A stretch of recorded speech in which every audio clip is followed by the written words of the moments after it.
guess we're ready. Good to go. Okay. Good evening, and welcome to the February 15th, 2024 meeting of the Town of Southampton Zoning Board of Appeals. This meeting is being held live and also via video conferencing in accordance with the Town Board's enactment of Local Law Number 14 of 2022. Our next meeting and those following will also be held in person here at Town Hall and will continue to allow for remote participation. So please keep checking the town's website for updates and any new information. If you wish to view tonight's meeting only view it, but not participate, do not join the Zoom meeting and instead go to the town's website for viewing access. With that, I'd like to ask you to join me in the Pledge of Allegiance. I pledge allegiance to the flag of the United States of America and to the republic for which it stands, one nation, under God, indivisible, with liberty and justice for all.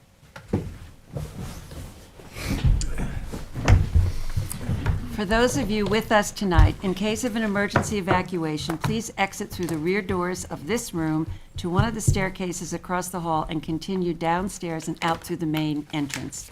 Do not attempt to use the elevators during an emergency evacuation. In case of a medical emergency, the automated external defibrillator and first aid kit are both located in the hallway on this floor opposite the elevator. Restrooms are located across the hall from this room. We'll begin this meeting with public hearings. We have applicants and members of the public here with us live and also standing by via Zoom webinar, which is being moderated by CTV. CTV will mute the speakers on Zoom until it is their time to give testimony before the board. Please be patient. If you find you're having difficulties accessing the hearing, visit the town clerk's meeting portal and click on the instructions link. Also, for those of you in this boardroom, please silence your cell phones and refrain from speaking to one another as it interferes with the recording of our proceedings. Tonight, board member Helen Burgess is participating via Zoom, and board member Michael Daly is absent. As a reminder that applicants, agents, and members of the public speaking other than attorneys will be sworn in, will state their address for the record, and will offer their testimony as it relates to the application before the board. In order to consider properly every application before us tonight, individuals speaking on a particular application will have a time limit of 3 minutes. Also, before handing in any submissions to the board tonight, please make sure that the documents identify the ZBA application name and tax map number. The applicant name should also be written on your certified receipts. Unless otherwise stated, please silence your Unless otherwise stated at the end of an individual application hearing, all applications will remain open for written comments for all purposes until a date given. Those written comments can be addressed to the members of the board and sent via email, mail, and/or dropped off at Town Hall to the board secretary, Candace Cowell. At this time, I would like a motion to approve the minutes of our February 1st, 2024 meeting. So moved. Second. Mr. Tudhill. Aye. Mr. Leonard. Aye. Mr. Macedonia. Aye. Ms. Burgess. Chair votes aye. Minutes are approved. Okay, Keith, would you like to take us through the agenda? Okay, there's some alterations to the agenda. Item 1 on the agenda is going to be re-advertised for our March 21st meeting. Okay. Does this require a? No. Doesn't require a. Okay. Okay, item 6 on the agenda, which is 94 Dune Road Holding Corp. I'll move to adjourn it to our May 2nd meeting. Second that. Mr. Tudhill. Aye. Mr. Macedonio. Aye. Ms. Burgess. Mr. Leonard. Aye. Chair votes aye. Item 7 on the agenda is 625 Butter Lane Homestead LLC. I'll move to adjourn it to our April 18th meeting. Second. Mr. Tudhill. Aye. Mr. Macedonia. Aye. Mr. Leonard. Aye. Ms. Burgess. Aye. Chair votes aye. Item 8 on the agenda, Todd Getz, and Deborah Getz. I'll move to adjourn that to our March 7th meeting. Second. Mr. Tuthill? Aye. Mr. Macedonio? Aye. Mr. Leonard? Aye. Ms. Burgess? Chair votes aye. Item 9, 3310 Noyak LLC. I'll move to adjourn that to our March 22nd meeting. March 21st meeting. Okay, corrected. I second that. Second. Okay, Mr. Tuthill? Aye. Mr. Macedonio? Aye. Mr. Leonard? Aye. Ms. Burgess? Chair votes aye. All right, and the decision calendar. The following decisions are going to be put off to our March 7th meeting. Eric and Tara Belfi, 370 Fowler Street LLC. SA 123 LLC, 249 Surfside Drive LLC. Both to 3-7. Town of Southampton Housing Authority, Roberto and Cami. Both to 3-7. Mark Smith and Heather Cole. Ronette Riley is 3-7. J10 Properties is 3-7. And Dil Patel is 3-7. Aaron Appel is 3-7. And Alexander Vyman is 3-7. Second, Kohler. Mr. Tuthill? Aye. Mr. Macedonio? Aye. Mr. Leonard? Aye. Ms. Burgess? Chair votes aye. Okay, also Matthew Frank will be put off to our March 21st meeting. And I'll move to reopen 2266 Montauk LLC. Can we vote on the, Frank. do I have a second on Matthew Second. Frank? Second. Sorry about Mr. that. Tuthill? Aye. Mr. Macedonio? Aye. I Mr. stand Leonard? corrected, Aye. as I always do. Ms. Burgess?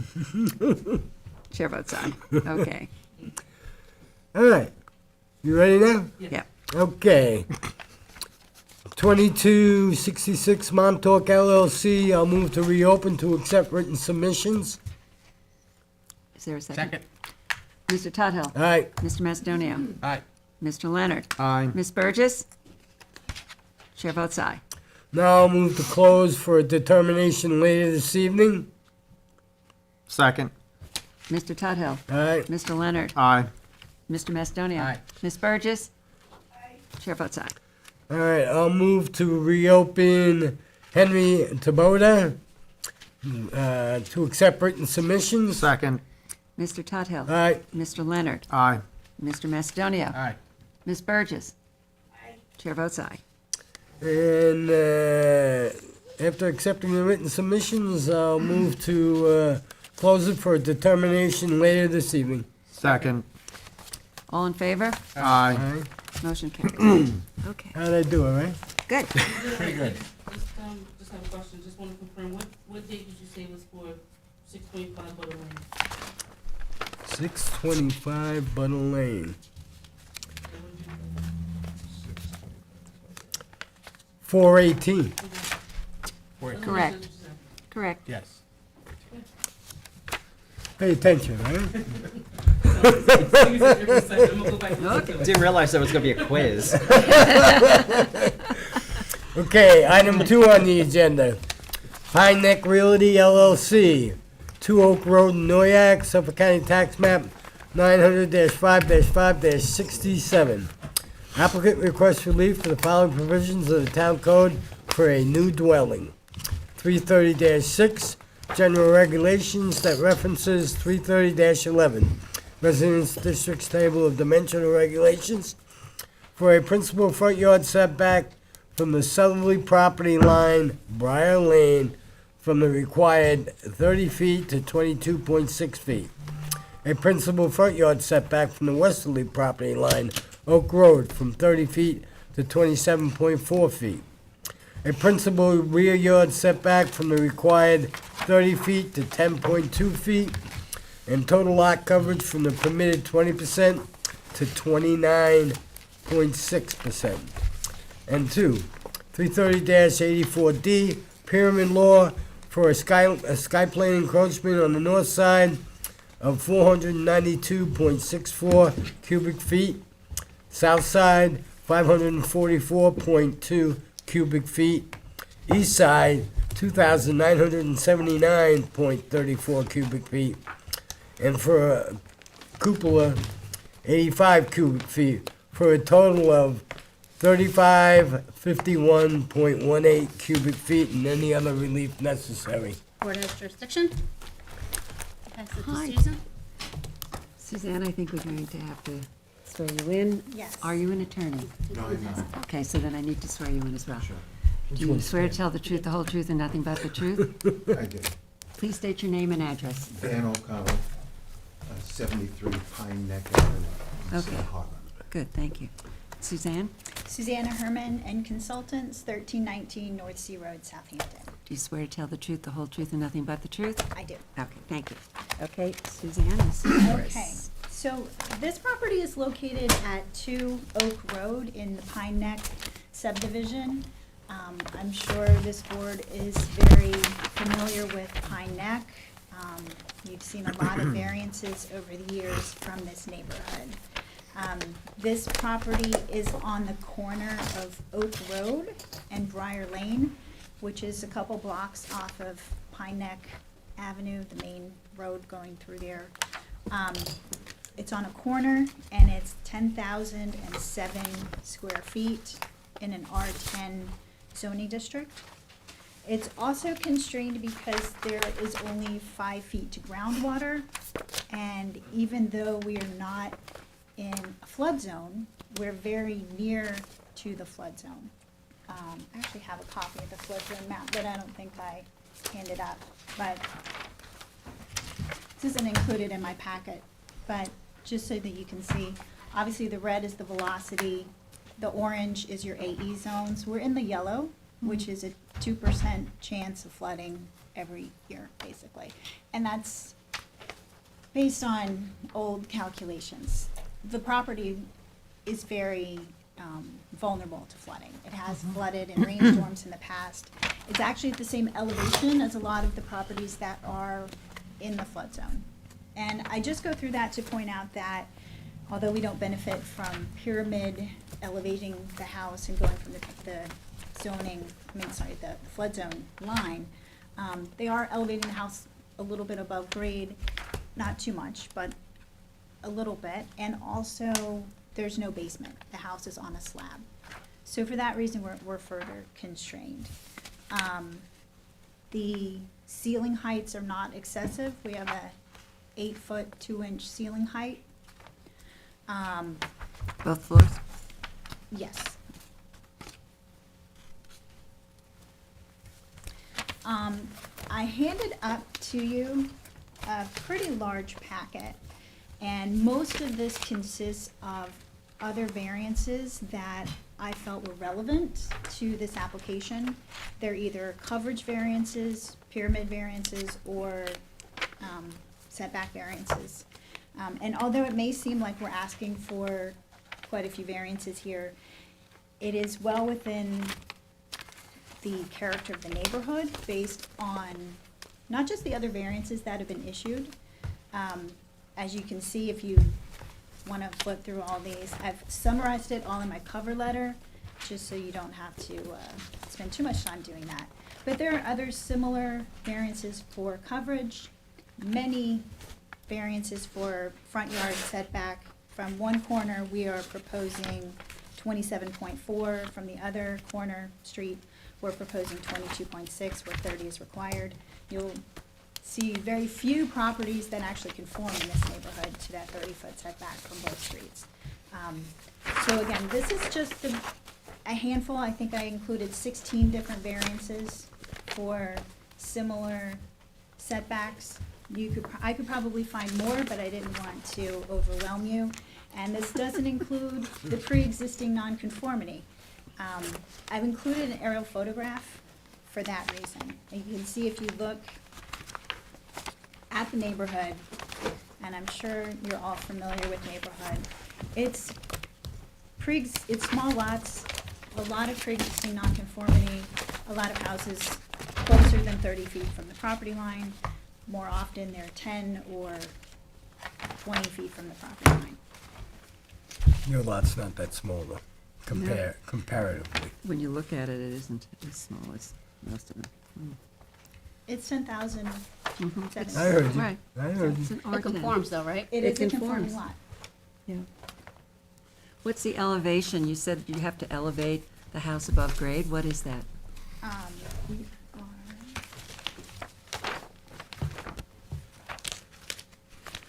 8.3. And grade is around 6. How big is the house gonna be? The footprint is 2,958 square feet. There's only a partial second story. The second story is 1,851 square feet. I'm sorry, Suzanne, could you give me those numbers again? It's on page PD 1.2 of the plans, just, you have it, I'll repeat it as well. Okay. First floor, 2,958. Second floor, 1,851 square feet. A lot of that is the garage slash barn portion of the You're house. building a 4,800 square foot house? 4809. Yeah. However, it is going to have a very cottage-like look and appearance. And that's the reason that I included in your packet a couple of photographs of properties at 69 and 74 73, excuse me, Pine Neck Avenue. The O'Connell family is the owner of this property. They also own 2 properties on Pine Neck Avenue. And I include these because those properties were both very rundown, lots of non-conforming properties right up to the property line, multiple structures on the property. And what they've done on both of those properties, I think, is a real asset to the community. And I think that's why when Mr. O'Connell went to his neighbors and showed him his plans for the current house and said, we've used the same architectural firm, we're going to have the same wood shingle roof, same builder, excellent landscaping. It's really, although the number seems large at 4,800, it is very cottage-like. If you look at the elevations, you can see it's not, what you're seeing, when people come in, they want to build as big as they possibly can, and they're doing big monolithic 2-story block-like houses. And we've really tried to avoid that. Well, 4,800 square feet is a pretty good sized house on a small lot. I agree. Yeah. I have a problem. That is a bummer.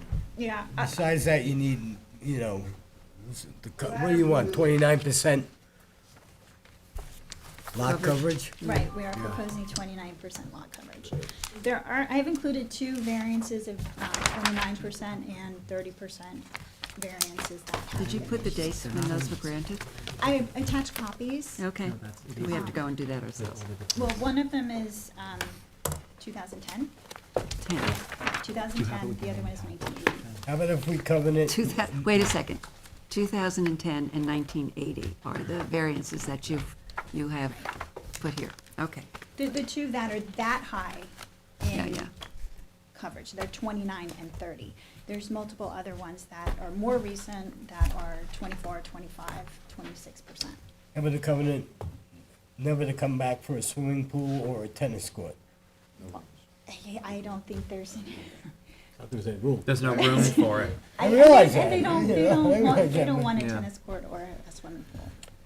So, a large part of this is a barn that would, attached garage, that would be very barn-like in appearance. Where is that on this? This part here? The Yes. problem I'm having is I don't have a copy of the plans. Oh, They were not included in my packet. I got a and copy don't- because I'm the lead on the I know, but- application, but yeah, I nobody would else have liked did. to have seen a copy of the plans, and I I can't agree. really make any determinations unless I do. Do you want this? I do think that this is a Well, I lot think he of needs to relief look being- at it. Yeah. But go ahead. I just, and I'm thinking Mr. O'Connell would want to speak as well, but we have letters in support from 9 of the neighbors, both in the immediate vicinity of this property and also his adjacent property owners on his Pine Neck properties. And I think that's On his Pine Neck properties, meaning his other Pine Neck properties or this particular? Pine Neck Avenue. Pine I'm Neck sorry. Avenue. Both. And contiguous neighbors. of You have, the the adjoining neighbors have written letters of Yes. support. Right. Okay, just Yeah, want to make sure. there's- Yes. They're in here, Okay, in good. this submission. So, All right. Dan's been coming to this neighborhood since he was a child. He really loves this neighborhood and has a large family and is in need for more space, which is why he bought this additional property and wants to develop it in a very attractive way that will fit in with the neighborhood. So this is being developed for your family? Correct. Not a Not to be rental. rented. Never. If we- well, Go I'm jumping. ahead. Okay, so the concept of this is I live in Sands Point, up down in New York. We're going to sell that in about 7 or 8 years and retire out here to Pine Neck. There are, the concept of these plans where we built a wrapper around what our needs were. I collect antique pickup trucks. I have 2 International Harvesters. One's a 1955 R110 that I keep in my barn in Sands Point. I live on a road called Bacchus Farm Lane in Sands Point. I have a 30-foot Chris Craft that I winterize myself in that barn. So we needed a floor plan of a barn to protect these two, because I want to move out here and stay there. In addition to that, I have a part of my house in the basement where we have a bar that we had bought from a barn in Pennsylvania over 30 years ago. And I wanted to move that out up to the top floor of the barn, and I wanted to put a pool table that I wanted an auction that is an antique pool table. It's about 100 years old. So we tried to fit the wrapper around what we were going to move out and retire into, and that's what we came up with the barn. The barn is about 3/4 of what I'm building, a space that's going to be of the wrapper for these things. I'm also building an attached 2-bedroom cottage with 1 bathroom. It's a small cottage. The main room will be a kitchen, living room in one place, and then 2 bedrooms and a bathroom. Right now, that's going to be for my 2 sisters. I'm the youngest of 7. My wife is the youngest is number 6 of 8. My 2 sisters are in need of selling their place to live off of the money from the proceeds. I'm going to put them up in this cottage. My hope is for at least the next 5 to 10 years. I'm 62. By that time, I'll be 72, and I think my wife and I will probably need caretakers. And then that cottage, I hope, and that cottage is for the Where is caretaker the of the cottage? property. It's attached to the barn. It's Oh. attached to the side of the barn. It's all one building. So it's Yeah, a, I was gonna it's say, a it's build, not separate. I think it's a misnomer to call this a cottage. well, the cottage is attached to the barn. But which is attached to the house, right? Everything's attached. Everything's all one attached, that's correct, it's one structure. The 3/4 of the structure is the barn. Not 3/4 of including the the structure cottage. is the barn, and then there's a 4-bedroom house? No, absolutely not, So no. you're, 2 s- bedrooms. It's a if you hear, 2-bedroom house and 2-bedroom cottage, it's a right? no, there's no house. It's just a barn, and then a 2-bedroom cottage attached to the barn. 2 small bedrooms, 1 bathroom, and a kitchen great room are in the cottage, 1 floor, with its own separate entrance. Essentially, I'm building a barn. I think that's the way they're thinking of it, but for zoning purposes, it's one structure. It's one structure. It's one primary structure. A large portion of that is this.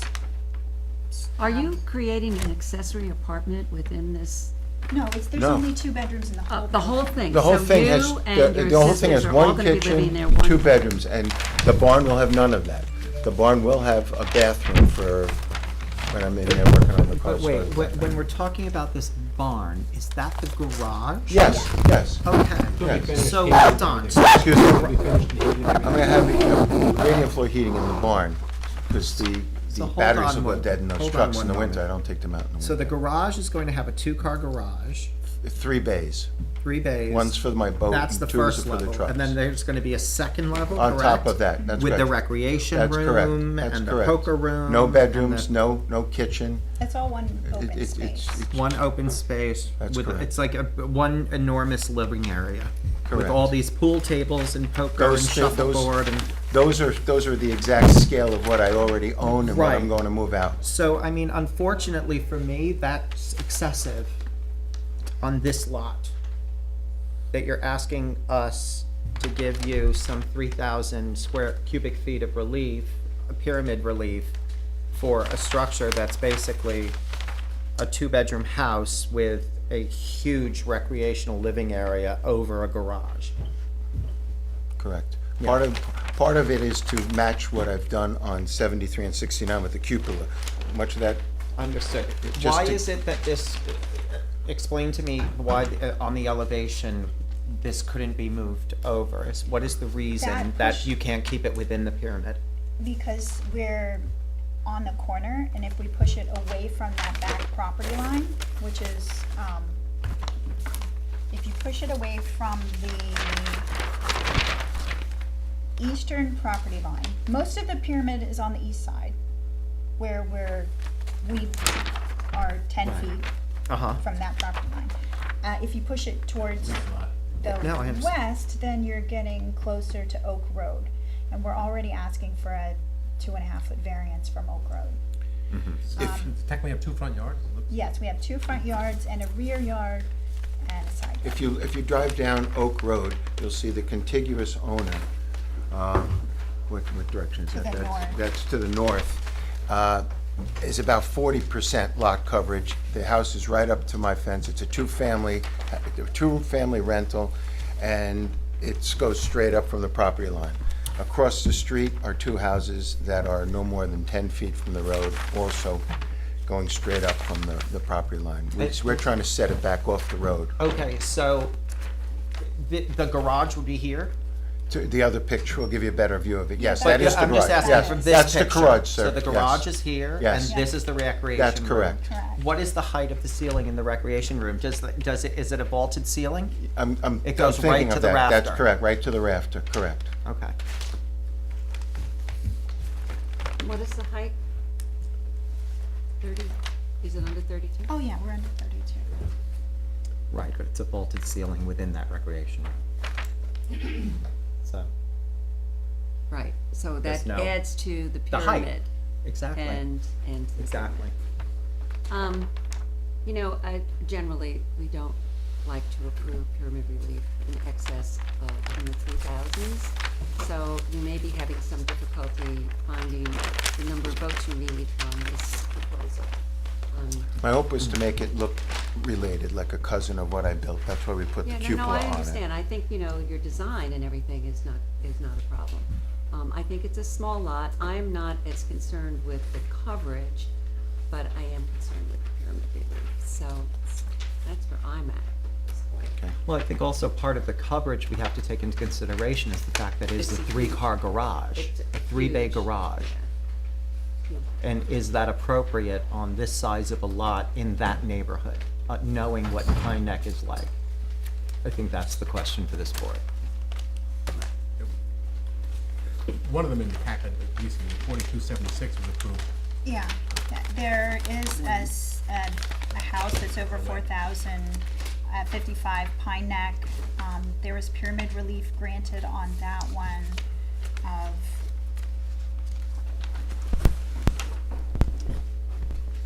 $2,201. Who's living in the cupola?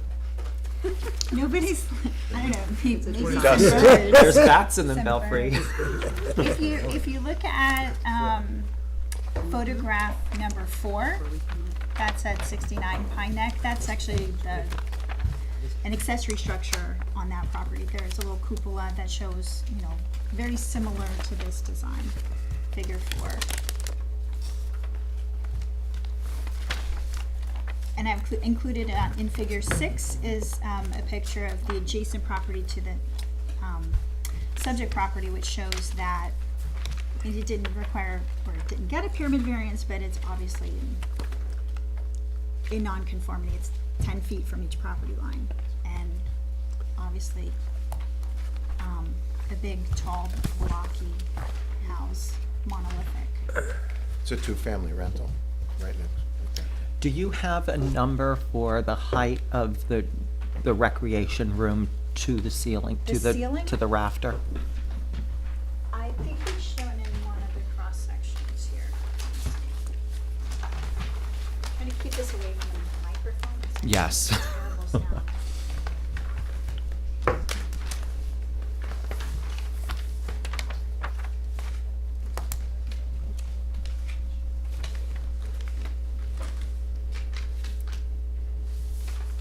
They don't have the architect doesn't have a dimension. Yeah. And I could Is there, so there's a 9-foot just to the cross beam. But then it's even higher.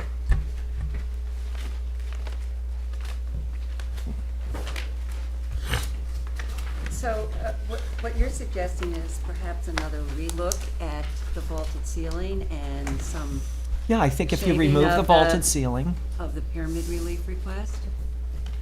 and also I would reconsider a 3-bay garage. I mean, I think the lot coverage is a lot. But what it's being used for, I mean, because we look at this holistically, and what it's being used for is to house another vehicle and to expand a recreation space that is, It's you know, also being marked. used to take a boat out of a yard that's being stored out of a yard and putting it in a barn in the winter. Right, but this may not be the piece of property for that. That's what we're saying. Because we are thinking in terms of the dimension of the lot. You have a 10,000 square foot lot, and you're putting on it a almost 5,000 square foot house. Yeah, it's a lot. And even though the footprint may be half of that, it's, what you're asking for is adding to the relief being requested, and we try to be as restrictive with the relief as possible so that we can If I move it away maintain from the that, character of the if I move it away neighborhood. from that perimeter, could I get relief then closer? Because then we would be in compliance with the pyramid law, because the height is in compliance. You would still have lot coverage issues. I would like to Are see. you talking I about would like- shifting it away from You this shifted back? away a little bit back. Yeah, we're shifting the building. I mean, based on Then the we need- elevation, Then we need more relief from, Oak Road, if we, How so, if you're already asking for 27.4 from Oak Road? well, if you shift the house closer to Oak Road, then you need more relief. But the setback is still 27.4, right? Like, you're asking for 27.4 up here. Yeah, So So if you move the, it's still gonna be 20, I mean, I'm not saying move it all the way, but you're still gonna be 27 point, like, how is that part of the house well, gonna need a variance when this? oh, you're talking about shifting only part of the house forward? No, Is I that would- what you I would guys are move the asking? whole thing. Oh, the whole thing, okay. The whole- well, hold on, let's, taking a look at that elevation one more time. That was the one that I really honed in on. Sorry. This one. So, when we're looking at this, where is Oak or Briar? That's facing Briar. Oak would be Yeah. closest to you. So if you're standing on Briar, you're looking at this. Correct. We're at correct. Briar, Okay. you're on Oak. Your body Okay. is on Oak. So it aligns with the survey. Okay, I see that. So really, I'm not sure. Let's see. So that would mean, yeah, you would have to shift it closer to Oak. And I think because To the height's in reduce that- compliance, then it would, to the pyramid possibly would reduce probably that. make it. The pyramid would That's obviously correct. come down drastically. That's correct. What's come that? down, it Yes. would come down. We'd That's have correct. to The see how pyramid much, yeah. variance would come down. So is the board suggesting you might be more lenient on the Oak Road setback if we were to move it closer to Oak Road in order to reduce the pyramid? If you drive down Oak Road, you'll see every house on Oak Road is right We're up on not the saying road. anything. Okay, I think that may solve the problem. we're trying to be problem solvers No, no, here. absolutely. No, I'm joking. I'm joking. Okay. So, yeah, that could help. I mean, there's options. There's removing a bay to help with the lot coverage. There's moving the property, moving the construction over to reduce the pyramid relief. I mean, those are things that you could consider. Those I'm are, okay with it, but you do need 4 votes, so I have to come to a conclusion here, which may help alleviate some of the other board members. Are we only 6 board members right now? Yes. Yes. Okay. Yeah. Susanna, I'd be willing to do that. which yard is the rear? Like, we advertised it for 10.2, but there's a 10.2 here and a 10.2 up here. It's the north. The north side is the shorter. My understanding is when you have 2 front yards, the one that's opposite the shorter dimension is the rear. So the rear is technically the north, which in my view is more like a side, but So you don't need a setback for this 10.2 down here?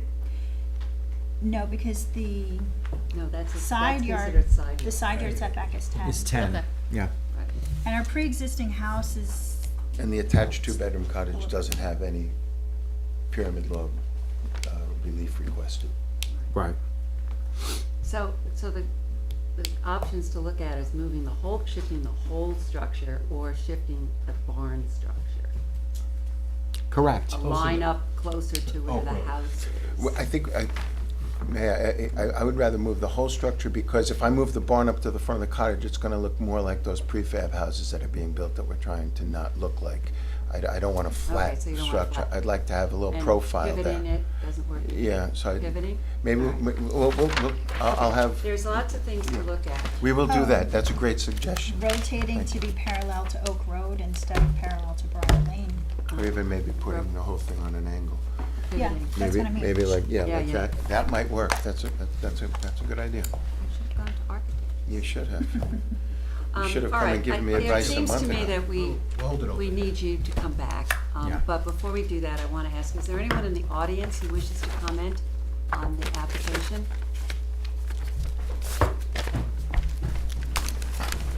My name is Pamela Harwood. I live at 371 Woodland Drive in Bridgehampton. Do you swear to tell the truth, the whole truth, and nothing but the truth? Always. Thank you. I'm not intending to speak on this, but my husband's family has lived in Pine Neck since 1960, and I just feel compelled to say something. And I know that the neighborhood is a modest neighborhood, many moderate income people. They cherish the nature of that neighborhood and its moderate income status in a world of billionaires out here in the Hamptons. And I know that lots of people in Pine Neck are feeling the beginning of being targeted by developers. Bridgehampton, we've been experiencing that for a long time, but Pine Neck is just beginning, and I urge you to think about that. I live on half an acre, and somebody built a house next door to me that's 4,000 square feet, and I can tell you, it's so dominating in a neighborhood of one-story capes and ranch houses in my own neighborhood. And all of our friends and family see what's happening in Pine Neck. This is the beginning of being targeted, and the neighbors are feeling that. You know that you've had the experience with the marina recently, with the huge boats that are coming into this small neighborhood marina. That's a part of this whole targeting thing, of trying to remake Pine Neck. And so I know that many of the people in Pine Neck are summer residents, lots have become full-time residents, but they're not here in February.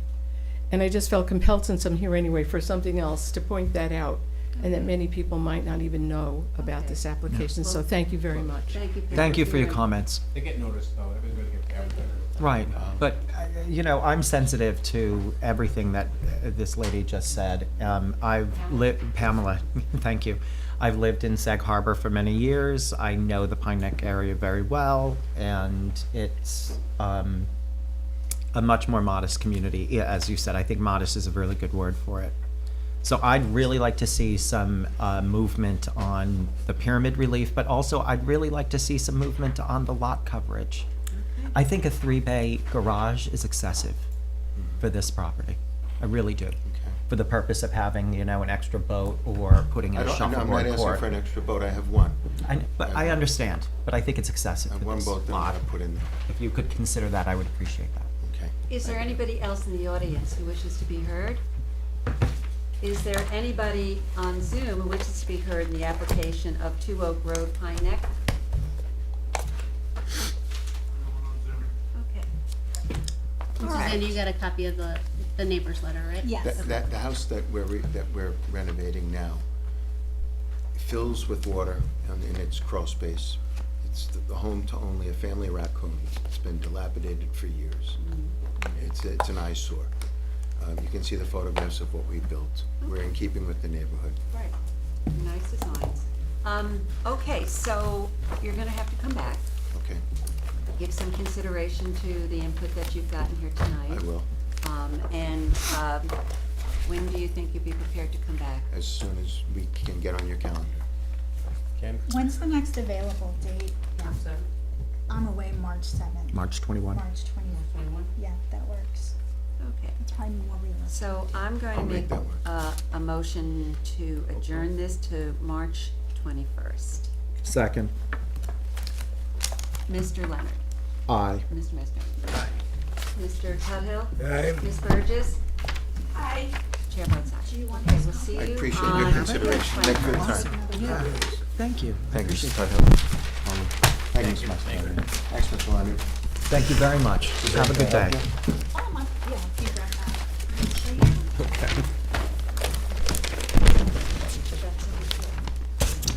Okay, the next item on the agenda is 2331 Montauk LLC, 2331 Montauk Highway in Bridgehampton, Suffolk County Tax Map 900-86-1-6. Excuse me. 23. Applicant requests relief from the following provisions of the town code to legalize an existing monument sign on a non-conforming lot. 330-205, general provisions. 330-205B1, to allow the sign to remain in its current location where the building, excuse me, has a front yard setback of 30.5 feet, and said building is required to have a 40-foot front yard setback. 330-205B2, to allow the sign to remain at a front yard setback of 16.5 feet where 20 feet is required, and a side yard setback of 5 feet where 20 feet is required. 330-205B5, to allow the sign to have a height of, 7 feet where a maximum of 6 feet is permitted, and to allow the sign to be a total of 45.8 square feet where a maximum of 32 square feet is permitted. And 330-207A, illuminated signs, to allow the sign to be internally illuminated in the Hamlet Office District where internally illuminated signs are only allowed in highway business zoning districts. And 2, for an externally illuminated sign that is not constructed with an opaque background, translucent letters and symbols as permitted by the code, and any other relief necessary.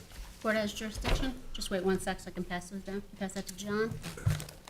Those are all the originals and these are all copies. John, these are originals. Thank you. Just take one and pass it. Mr. Gilmore? Good evening. Would you please introduce yourself? Take one. For the applicant, David Gilmore for the Jr., instruction. Greenberg Troy, 2317 Montauk Highway, Bridgehampton, New York, which is immediately west of the subject property. And as our legal advertisement indicates, we are looking for some relief for a freestanding sign. This afternoon, I took some pictures, which I've provided to you in a booklet, and I think that really tells the story of this application.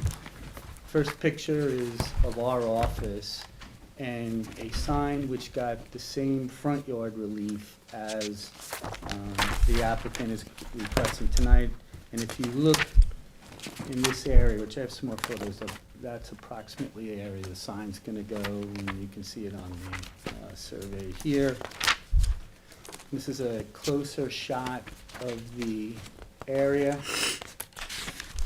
One of the things to notice is the Bridgehampton Fire Department owns the property next door, so that 5 feet is off of an open field.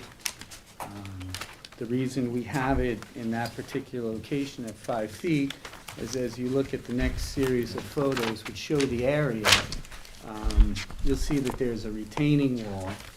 And that retaining wall, I don't know, is about 3 feet in height.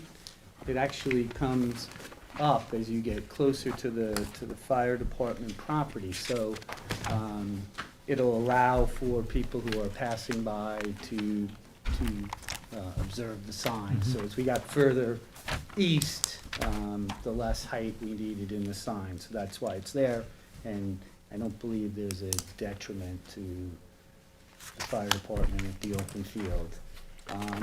And then there's a series of pictures of signs in the neighborhood, so you get a feel for the character of the neighborhood. That's immediately to our west. Saunders is 2 lots to our west. And then on the corner, there is Hobbs. I think the next one, that's the chapel on the corner. And this is my second favorite one, the Welcome to Historic. Hampton, Exactly. Which is in the right of way.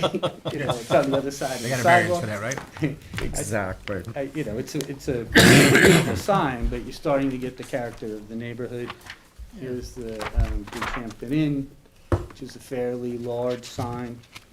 And then my all-time favorite, which looks to be about 3 or 4 feet off the sidewalk, is the Build Labs sign. And then as we look down, we've got the Newman Village, which is actually set back fairly far. And then the churches. And then the Bridgehampton Museum, and then we come to the Bridgehampton Community Center, which actually has advertising in theirs, which is right on the corner. Must need a relief, and then finally is an advertisement for a lunch place that operates at the community center. So it you know, clearly the character of this neighborhood is large signs close to front property lines. The other compelling thing about this case is that this board on the Greenberg-Trorig sign, which used to be a Farrell building sign,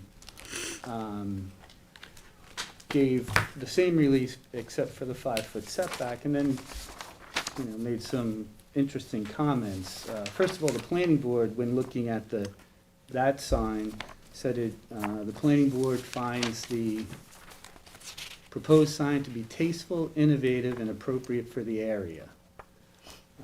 How far setback is that sign? 16.5, it's the exact same setback, they just mirrored it. And they're mirror buildings. Section 9 of this decision, which was in November of 2010, the board states the finding of this board that the requested relief is not substantial, and the granting of the requested relief will not cause an undesirable change in the character of the neighborhood, nor will it create a detriment to nearby properties. So, you know, in essence, the applicant is saying, I'd like to have an identification sign that can be seen from the street, that's not down low.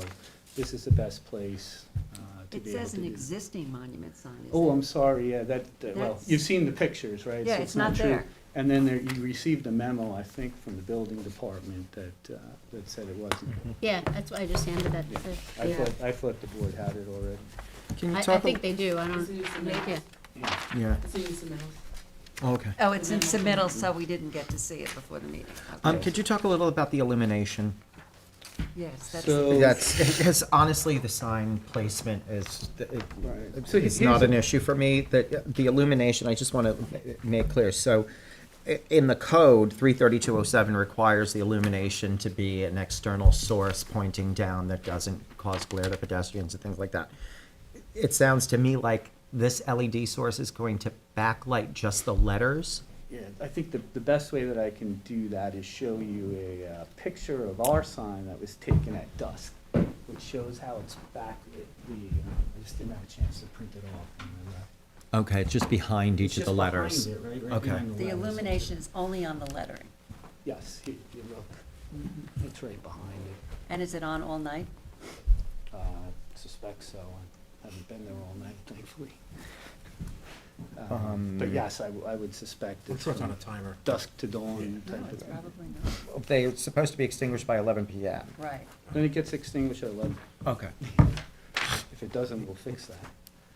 You did address that, and the planning board did address it, calling it tasteful, innovative, and appropriate for the area. Okay. in the previous decision. Right.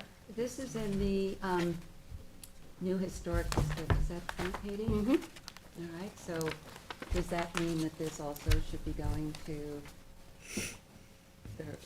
through their review? Well, that was the message I left for the applicant, but I didn't know that David had taken it over. Though, okay. you know, as, I don't know if Katie mentioned that to you, but this is in the new historic, I'm gonna say it wrong, but the overlay district. Right. The last application that we had there, we said to the applicant, you know, we'd like to refer this to the Landmarks Board because you need their approval before you can get a building permit. They were like, please refer it. We referred it, they got on the agenda. I don't know if anybody from this application has already reached out to the Landmarks Board, but that's, you know, this is new for us, these referrals, so we're trying to, I don't You have know. any objection to you referring it. Okay. I don't know if they've done anything yet. I'll be in contact. I okay, was so returned we'll this refer it to afternoon them. for this. Okay, yep. And just follow up, Dave, because you know they only meet once a month. Right, okay. We'll do So you that. just want to make sure they're on, you know, Yeah. you get on the agenda. Have you seen Ms. Riley's comments? I haven't. Okay. Existing wall sign requires a sign permit and a tenancy application for the tenants in the building. Addressing the applications with the building department, I'm sure you'll take care of that. But Yes. plans failed to indicate compliance with the 130-mile-an-hour wind zone. Is that something So you could? you've got two signs on the walls Right, of the building. right. Right. So what she's saying is you need sign permits. Yep.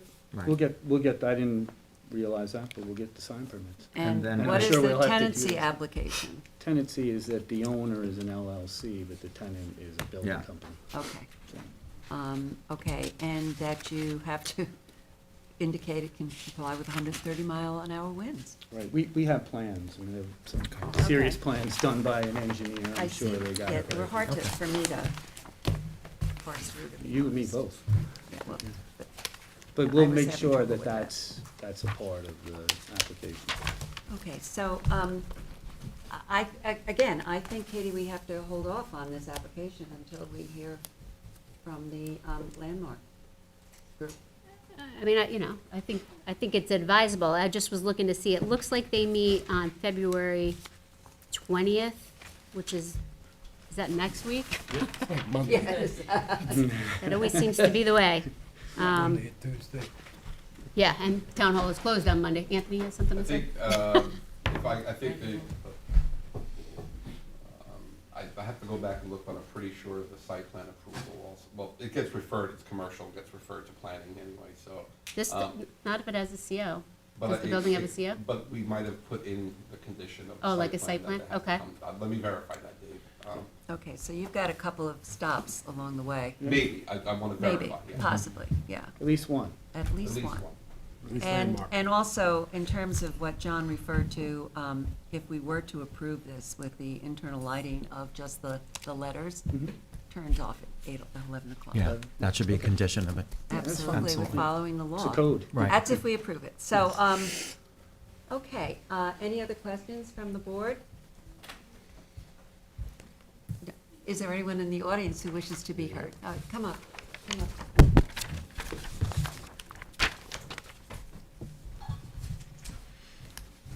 Are you an attorney? No, Okay. thank God. Excuse me. I was I married. take that personally. Okay, I'm so sorry. No. Okay. Do you swear to tell the truth, the whole truth, and nothing but the truth? Yes, I do. Please state your name and address. Mary Susan Wilberding, and I live at 31 Bullhead Lane in Bridgehampton. Mary, you said, I'm sorry, Mary Susan Mary Susan, can you spell your last name for me? Wilberding, W-I-L, Uh-huh. B as in boy, E-R, D as in David, I-N-G. You said David I.G. Okay, great, thank you. I'm a member of the Bridgehampton Civic Association, Uh-huh. and I oppose these variances because this building is in our newly created Main Street Historic District. The problem is self-created because Farrell can easily install signage that is code compliant. Shouldn't be a problem. The benefit to the applicant does not outweigh the detriment that oversized and wrongly illuminated signage has to the neighborhood. And, I just want to end with, I'm new to Bridgehampton. I moved here recently. And one of the reasons I did was because of the community, the charm of the village, and certainly the nature and beauty of Long Island. And so my family came to visit me, and as we drove down Montauk, which is Main Street in front of Bridgehampton, they asked me if Mr. Farrell owned Bridgehampton. And I said, no, not yet, because there were so many Farrell signs. There's a fence that has Farrell all over it. It's half of a football field. And I said, no, he's just a developer. But I would like to be able to say that I come from a family. My father's a builder and a developer from Michigan. And I saw what happened, and we had a development in Aspen, Colorado, which was also a charming town. And I saw what happened there to overdevelopment. So I just hope that the board always keeps its heart and soul in the place of the community and the beautiful place that we live. And I appreciate all your help. Okay, thank you for the comments. Is there anybody else in the audience who wishes to be heard? Come on up, Pamela. I'm going to have to swear you in on this application. Sure, that's fine. You swear to tell the truth, the whole truth, and nothing but the truth? Yes, I do. Please state your name and address. Pamela Harwood, 371 Woodland Drive, Bridgehampton. I think I was here 2 weeks ago with a Farrell application, and I said, here I am object. again. It's not Yeah, about let's that not- property. I don't think we should right? really, This is a different property, Well, and it's and a also sign of this. I think that, just refer to the Want to application. deal with this application? Yes, thank you. Okay. First of all, I have to say that the agenda, as it was described, I guess you know by now, was misleading. So the agenda that went out to everybody described it as to legalize an existing monument sign. Right. And then I went to the site today just to see what it looked like, to make sure I had it remembered correctly, and I ran into your former colleague, Brian DeSessa, who's working for Farrell now, and we had a discussion about it. And so, when things are put out that are misleading, a lot of people will either not come to speak or will speak about something that turns out not to be what the issue is. So I hope we can avoid that in the future. I know mistakes are made, but it seems like very different. So anyway, let me speak to this application. First of all, I heard, I'm sorry, I don't know your name, the attorney, say that there's a lot of similar signage, and there's a lot of big signage in Bridgehampton right now, and I would say that that's absolutely true. And there's a lot of ugly, big signage in Bridgehampton right now. And as a civic association, one of our top complaints from all our members, and not only just our members, from residents, is all the ugly and illegal signage that's permeating our hamlet. And a lot of it illegal. During the summer, we have all the signage that takes place in the easements. I say that right now because as we speak, there's an illegal sign in front of the Farrell building in the easement saying, we need people, it's asking for employees, jobs for hire. So there's an illegal signage there right now, and I pointed that out to Brian. But I just want to say, I see this as being self-created. Right now, Farrell has on this building 2 large signs. One at the top saying Farrell, I guess you have a picture of it. There's another one that's from another facing point. So if you were walking east, you'd also see a huge. Yeah, exactly. Exactly, on the west side, but it's facing as you walk east. And so Farrell already has 2 big signs on the building. There's no doubt that this is a Farrell building, so any passerby would see that. So I see the request to have. We're at 2.5 minutes. Excuse me? We're at 2.5 minutes. Yes, thank you. An additional monument sign where there is none right now, I don't think it's needed. So I just want to say, I know you have certain guidelines that you have to go through. An oversized, illegally placed sign is one of the most numerous things we get complaints about. Farrell can achieve his goal of letting passerbys know that he has a business there with the sign he already has. The variances are substantial ones because of the setbacks and the different heights. I think he wants a 7-foot sign instead of a 6-foot sign. The illuminated signage has an adverse impact on the environment, and this signage is a self-created problem because he started out with a vacant lot. He could have put it in, he could have requested it when it was built, and we don't feel that the sign is necessary. We don't feel a business needs 3 huge signs to let people know that they're there. Thank you very much. Thank you. Thank you. What kind of walk-in traffic do you get at the Farrell Building? I have no idea. No. But let me just respond to that in a couple of ways. First, there is no conforming area in the front of the building to allow the freestanding sign. The planning board shifted this building forward to create more parking, more than is absolutely necessary. I'm in the parking lot every single day, and if it's a third full, it's a third full. But the planning board had us shifted the building forward, exactly like what happened next door. So you need a 40-foot setback from the main building to be able to have this, and that's one of the requests for relief, to have this freestanding sign. The second thing, and to say that the setback is large is, a distortion where it's 16 and a half feet and the setback is 20. It's 3.5 feet. 3.5, yeah. Yeah, that's what we're looking for here. And I understand about the wall identification sign, and you're entitled to one, and you're entitled to one freestanding sign. So one of those is coming down and make that a condition of the decision. That's fine, and that's what we're entitled to. Can there be any movement with regard to the height of the sign? Well, that's why we shifted it over, so that it can be seen. If you look at the photographs, you see you have that fence, and we'd like the sign to be seen. So, as you come east, well, I think west is probably a little bit easier, but as you head east, we'd like to get some height on it so that it could be seen. So that's why the extra foot. If we shift it further to the west, then it goes down into a little bit of a, Right. So we thought long and hard about a way to do this, and, truly tried to avoid coming here. But,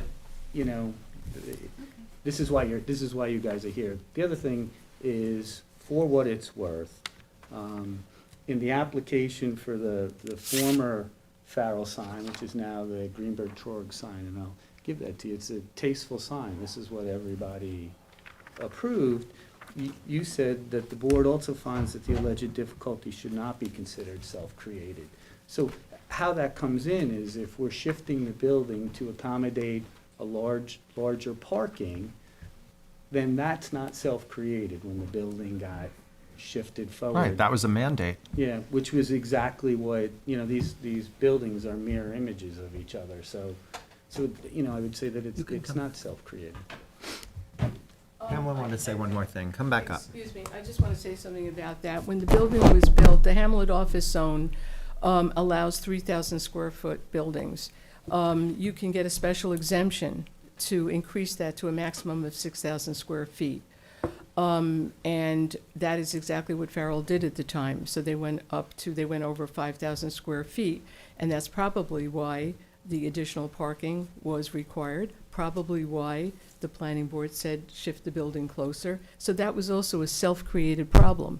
So when we're talking about it now, it still goes back to being a self-created problem as far as I'm In other words, by concerned. their wanting a larger building. They wanted a larger building. Created more need for parking area. Exactly. I So can all understand this her is argument created on by that. Farrell. Farrell could have built a 3,000 square foot building. Right. They would have been able to have a further setback. They would have been able to have less parking. It's all self-created. Right, That's- but understanding that under the 5-part test, self-creation of the problem is not dispositive. Right. It's not your get-out-of-jail-free card. So it's a factor. Yes, it's a not factor. the only factor. So you've got five Right. factors that you have to consider. Right. So this is just one of them, but I just wanted Yeah. to mention something based on what Yes, no, I this appreciate gentleman that. was saying. Thank you. Thank you. Okay, is there anybody on Zoom who wishes to be heard on this application?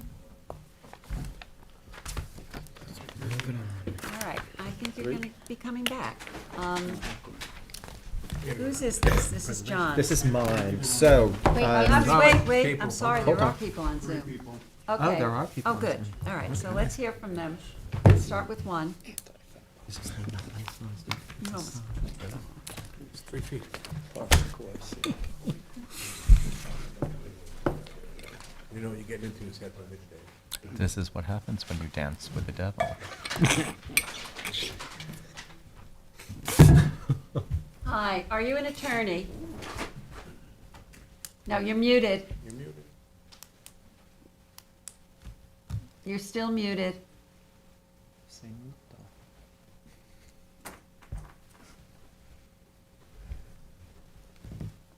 Cannot hear you. Okay, no, wait. Next.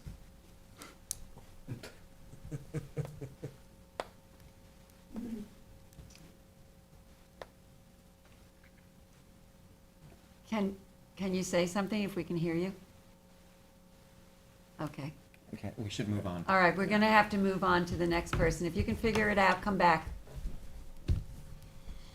Kevin, let's move to the next person, please.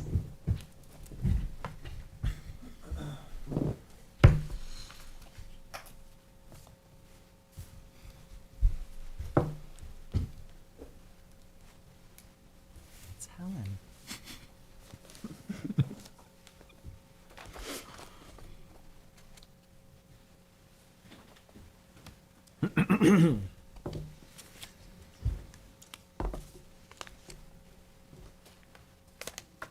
Sir, we can't hear you. What's happening here? Is it on our side or is it on theirs?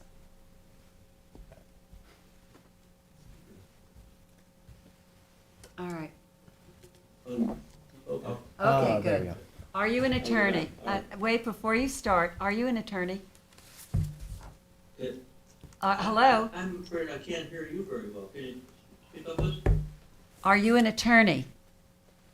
No, I'm not. Then I need to swear you in. Do you swear to tell the truth, the whole truth, and nothing but the truth? I do. Please state your name and address. My name is Kevin Hurley, 57 Ocean Road, Bridgehampton. Mr. Burley, go ahead. I am standing in my kitchen about 400 yards from the subject property. I'm going to speak first to say thank you for the members of the board for spending their volunteer time in doing this. We appreciate that. I'm also a member of the Bridgehampton Civic Association and a strong supporter of the new Bridgehampton Historical District. I'm going to say I'm not going to deal with the specifics of signage. I'm just going to say that this is the example, a simple example of what is going on in the development unnecessarily in the main street of Bridgehampton, which is contrary to what our people in Bridgehampton and the people in Southampton town, when they voted on having a historical district, it's contrary to that. We want to have our main street be a village. We don't want our main street to be, you know, like with all the other places we all know about on other parts of Long Island. You know, I'm not going to mention any names. We have in our midst someone who is trying to use the zoning rules and laws as the minimum in which one can increase their profit by going beyond that, by getting all of those zoning rules abrogated so that more money can be made. And my question is, if we have zoning rules, why do we have zoning rules if they're only meant to be attempted to be expanded upon by profit-making development? Sir, if I may, I understand. sir, can you hear me? I'm gonna step off now, thank you. I appreciate your don't listening. Okay, even- thank can't you for even your hear. comments. You got what you had to say.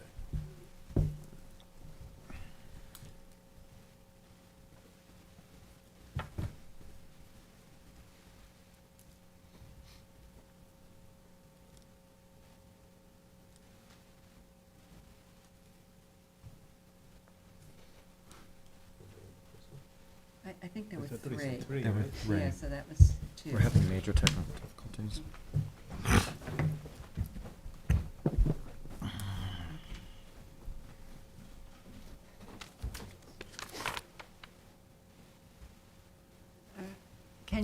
Can you hear us? Yes, I can hear you. Okay. And if I can adjust this, you can see more than my forehead. Okay, that would be helpful. Are you an attorney? I'm not a member of the bar in the state of New York or any other state, and I'm not here as an attorney. Okay. Would you please raise your hand? Do you swear to tell the truth, the whole truth, and nothing but the truth? I do, so help me. Okay, so could you state your name and address, please? My name is Jim Olson. I'm a voting resident of Bridgehampton for nearly 40 years at 122 Lumber Lane. I'm also a member of the Bridgehampton Civic Association. The key concept, as I understand it, is that zoning, existing zoning, must create an adverse impact for the applicant. And there has to be a compelling interest, a weighing of detriment to the community versus benefit to the applicant. There's also needs to be usually an inability of the applicant to achieve their objectives, their reasonable objectives, under the present zoning. I don't see any of these things taking place in this situation. I haven't heard anything said that indicates that Mr. Farrell's objectives here require changes of zoning, that they make it impossible for him to comply with existing zoning and still substantially meet his objectives, or that he is otherwise, that the zoning otherwise makes it impossible for him to act or to plan and run his business build as he wishes. The fact that there is other zoning that is unattractive and over large in Bridgehampton is irrelevant here.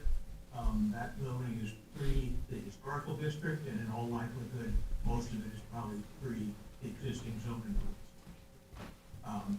In sum, I would simply say that I don't think any of the things requested here have shown adequate adverse impact of existing zoning. And in order for the board to act, I believe that that's the standard, that the board should be responsive only where existing zoning flatly doesn't work and where there is a clear detriment to the applicant by existing zoning, plus warrant of variance. Thank you very much, I appreciate it. Okay, thank you for your comments. Is there anybody else? Did the young woman who wanted to speak earlier, did she fix her problem? Yeah, one more person. Okay, thank you.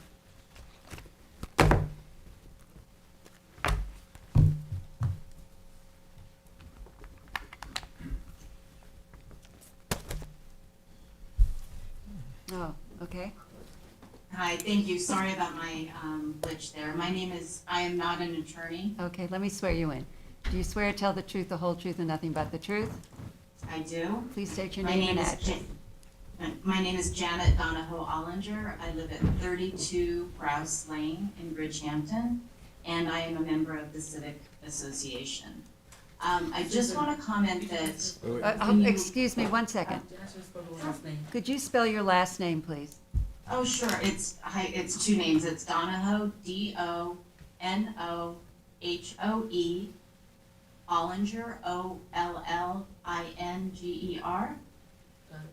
Okay, thank you. I'm sorry, go ahead. That's okay. I think that the applicant can make the adjustments to not require a variance. And I feel like when we constantly are giving variances to people, it becomes the norm instead of a variance where there is a hardship or something like that.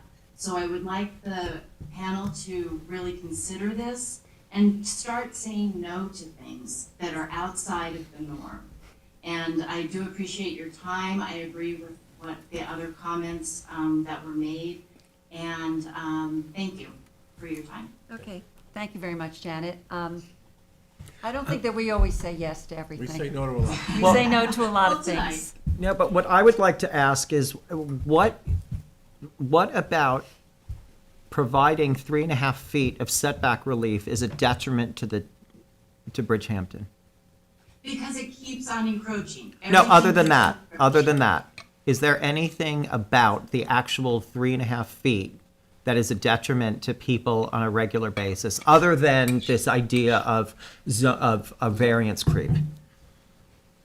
Yes, there is. When I walk down the street in Bridgehampton, I would rather have a vista of plantings and grass and not having signs in my face. So yes, it is a detriment. Okay, thank you. We're gonna have a It's a detriment to sign. my daily existence. Okay, so it's a preference.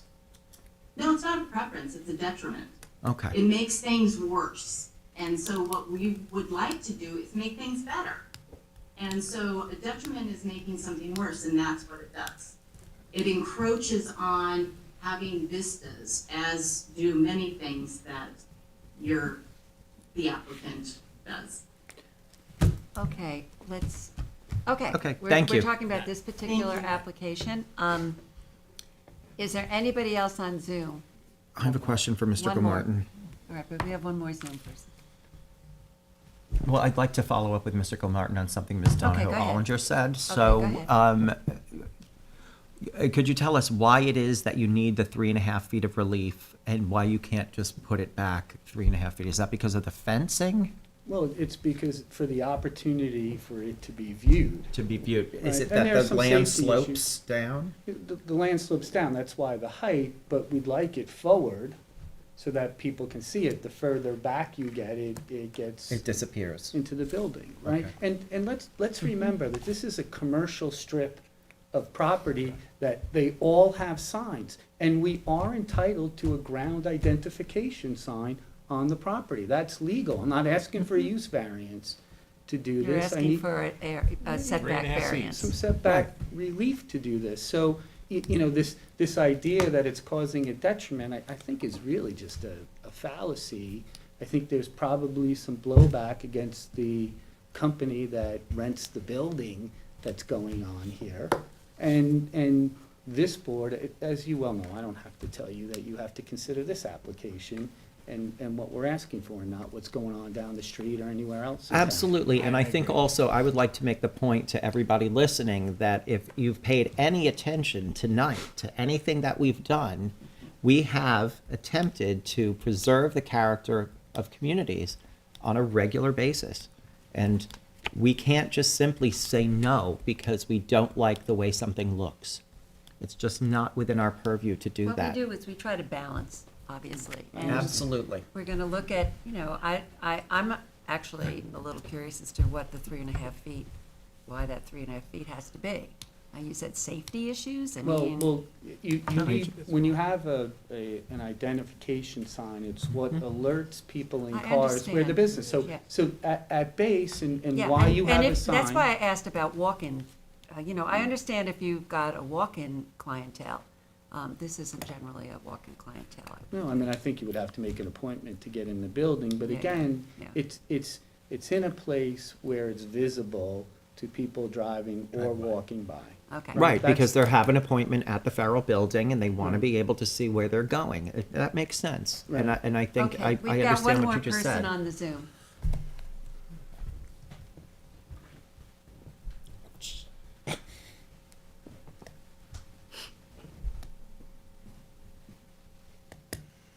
Okay. Hi, can you hear us? Yes, Okay, are you an attorney? I am not. Do you swear to tell the truth, the whole truth, and nothing but the truth? I do. Please state your name and address. My name is Gordy Nye, N-Y-E. I live at 237 Maple Lane in Bridgehampton. No, Nye, NYE. Go ahead, Mr. Nye. Thank you. I just wanted to reinforce what both Jim and Janet have said with respect to this request. And that is that it's almost, when I read the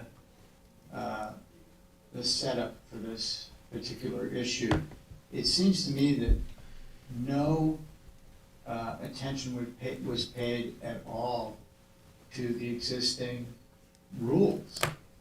It's almost like, we did what we wanted, let's now investigate whether we comply or not. And if we don't, so what, we just get a variance. It's literally that simple. A sign, 3.5 feet or 5, whatever, there's nothing here that is material to the success, to the promotion of the feral business. Should each item be conforming to our existing regulations? It's just like the architect or somebody just drew up something without any adherence or mindfulness at all about what the village is wanting with respect to the balance of commercial messaging versus our overarching wish to remain quaint and lovely. Okay, thank you very much for your comments. But again, the sign doesn't exist yet. Right, I know. That was a mistake that was made during the process. Okay, but- So it doesn't exist. So, Mr. Nye, the sign does not exist as of now. Okay, anybody else wishes to be heard on this application? Just one more quick thing. Yes, go ahead. I have the benefit of one of my compatriots who actually was the lawyer who I think got the approval for the building. And he said, and it reminded me that there's an affordable apartment in this building, and that's why the extra size, and I believe why it was probably pushed forward, so. I know, and the variance that we granted, the ZBA granted, where you were required to provide 3 apartments, we granted a variance for 1. Right. So I wouldn't be overly bragging about that. Well, I'm not bragging, I'm just I pointing out. know, you're pointing the- it out, yes. You know, I the understand. square footage that's bandied about, Okay. is not entirely for it. Okay. I think you're coming back. Okay. So let's figure out who's the lead on this. John? I'm you're the lead on it, and so You've got a couple of Katie, what do you places to think we go. should do in terms of reference to landmarks? Well, I think Mr. Gilmartin said refer it, so we'll try Yeah. to refer that, Candace and I can maybe try to scan it and get it to them tomorrow. Their meeting is 2:20. I feel like it's unlikely you can get on there, but certainly, David, you can call them. If not that meeting, I think the Landmarks Board meets again, I looked it up, maybe March 19th. So maybe, Maybe the 21st? I think that's the safest. Anthony's also got to confirm Right. whether or not it needs to go to the planning board, and we have to refer it, I think we have to refer it to the Suffolk County Planning Commission as well. Okay. Um, All right, so I think not so. before the 21st of on March. the road. March 21st? Yeah. March 21st. And if we need to adjourn it, you'll adjourn it. So I move to keep this application open and adjourn to March 21st. Second. Mr. Leonard. Aye. Mr. Macedonia. Aye. Mr. Tuttle. Aye. Ms. Burgess. Aye. Chair votes aye. All right, thank you very much. Thank you, Have a David. good night. Thank you. Too.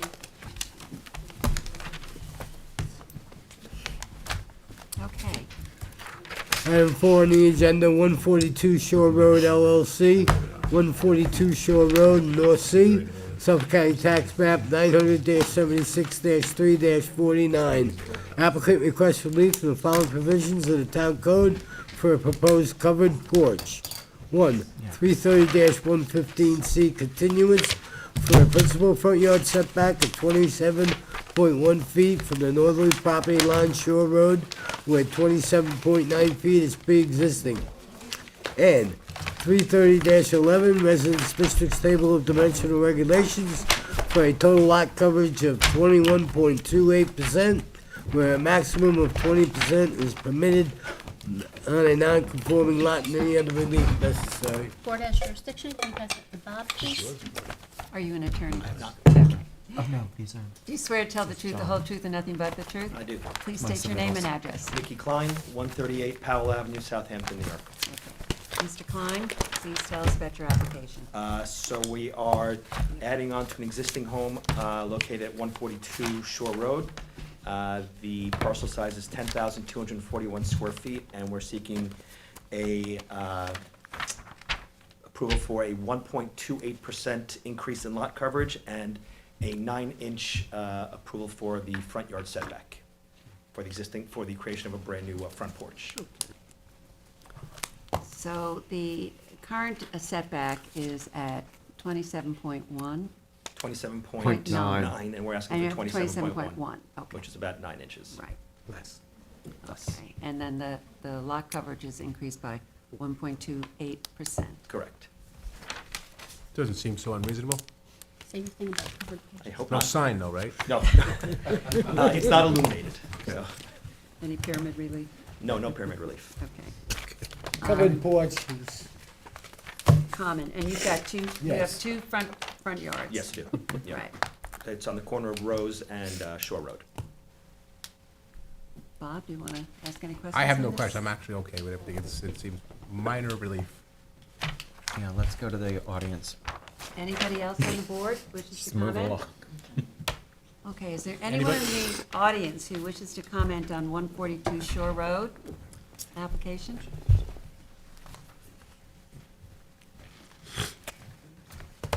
Are you an attorney? No, I am not. Okay. Do you swear to tell the truth, the whole truth, and nothing but the truth? Yes. Please state your name and address. Kyle Ramirez, and my address is 92 Rose Avenue. Okay, Mr. Ramirez, please give us, Good evening. As I mentioned, my name is Kyle Ramirez. I'm at a direct neighboring property at 92 Rose Ave, and that is sharing the south property line with 142 Shore. While the proposed variance of 131.4 square feet does not seem like a large amount, upon reviewing the proposed plans, about 50% of this square footage comes in the form of a second-story deck that will be looking down directly into two of my bedrooms, my backyard, and 100% full view directly into my outdoor shower, which I enjoy using on a daily basis from June till October. This is obviously troubling to me from a privacy standpoint. I would like to know if there is a landscaping plan in place to include mature arborvitae at least 15 feet tall or similar trees on the property of 142 Shore to provide adequate privacy if the proposed is approved, specifically the second floor deck. Secondly, Rose Ave is a private road that is not maintained by the town. It is one of the few paved roads between Shore and Center. The proposed plans show the driveway of 142 Shore being moved to Rose Ave. If approved, who will be responsible for the repair cost and improvement of Rose Ave following the excessive wear and tear caused by the construction and associated work vehicles and building supplies delivery, etc.? That's all I have to say. I appreciate your consideration of my concerns. Mr. Tuttle, you look like you wanted to say something. Did you? Well, he's not here for relief for a deck. No, I know. See, the problem is that, you know, if you were asking for pyramid relief and the deck were involved, we would really be in the position to do something and to make suggestions. As a neighborly thing, he may want to consider doing the landscaping that you have asked for and, Okay, you can talk about it amongst yourselves. You should probably take each other's numbers, and then you can arrange that separately. There's no variance from us. requested for a deck. so in other words, we don't have jurisdiction to ask him to provide the 15-foot arborvitae on the property line because he's not asking for a variance for the deck. He's asking for a setback only on Shore Road. side. But the additional square footage that's being asked for. There's no relief asked for that. Yeah, Is see, the deck over the covered porch? No, the No, deck it's in is the on back. the other side of the But that's property. what, he's here for the covered porch. that's all we can deal with is really the covered porch. However, having made your comments, and I think that Mr. Klein is probably a very reasonable man, I'm sure he'd be willing to discuss these things with you privately and see if you can't come up with something that would be accommodating. With pleasure. And the same with the road. We have no jurisdiction over So the proposed who uses the driveway. road or where the driveway gets cut. I But do what have a happens question with though. construction? Where is the current driveway? Currently, it's on Shore Road. It's on Shore, and you're gonna move it to Yeah. Rose We're Avenue? moving into Rose, What? the entrance to the garage is right there. But so the driveway, it's gonna be a new driveway Yes. on Rose, and Yes. Rose is private? You might have to go to road review for Yeah, that. you might have to do road Oh, review. you already did? Submitted to them. Okay. Okay. Oh, So and if- have if they he- commented, road review? Have you had a meeting? I haven't got anything said no. Okay. Okay, so if he if he's already made, if he says that he's made an application to the road review committee, the road review committee will take a look at Rose Avenue and they'll make, they will consider whether or not he has to make improvements to it, because he's moving the driveway. If the driveway still stayed where it is, there'd be no improvements necessary, but they will look at it. Okay, but just to my understanding, because it's a little confusing, in this particular thing, it says the lot coverage, so expanding the lot coverage by a percentage. So therefore, the deck on the second story addition would be, that's not included in the expansion? So what is the expansion then? That's, The addition of the front porch, the covered front porch. Right. all right. So the. Right, the relief is with regard to just the covered porch which abuts Shore Road. Adding on that covered porch increases the lot coverage by 1.8%. That's it. And so that's what we're concerned with. Your porch that you're concerned with is on the other side of the building. We don't have any jurisdiction over the other side of the building because he's not asking for any relief with regard to that side of the building. So the two of you should go outside, exchange phone numbers, and work it out amongst yourselves because we can't do anything about it here. All right. Okay. But as I said, I think Mr. Klein is willing to, be accommodating. So if that's the case, that would be very good. Let him go. Okay. 5 minutes on that. Well, you got All one more. right, wait. Hold on. All right, is there anyone else in the audience who wishes to be heard on this application? Please step forward.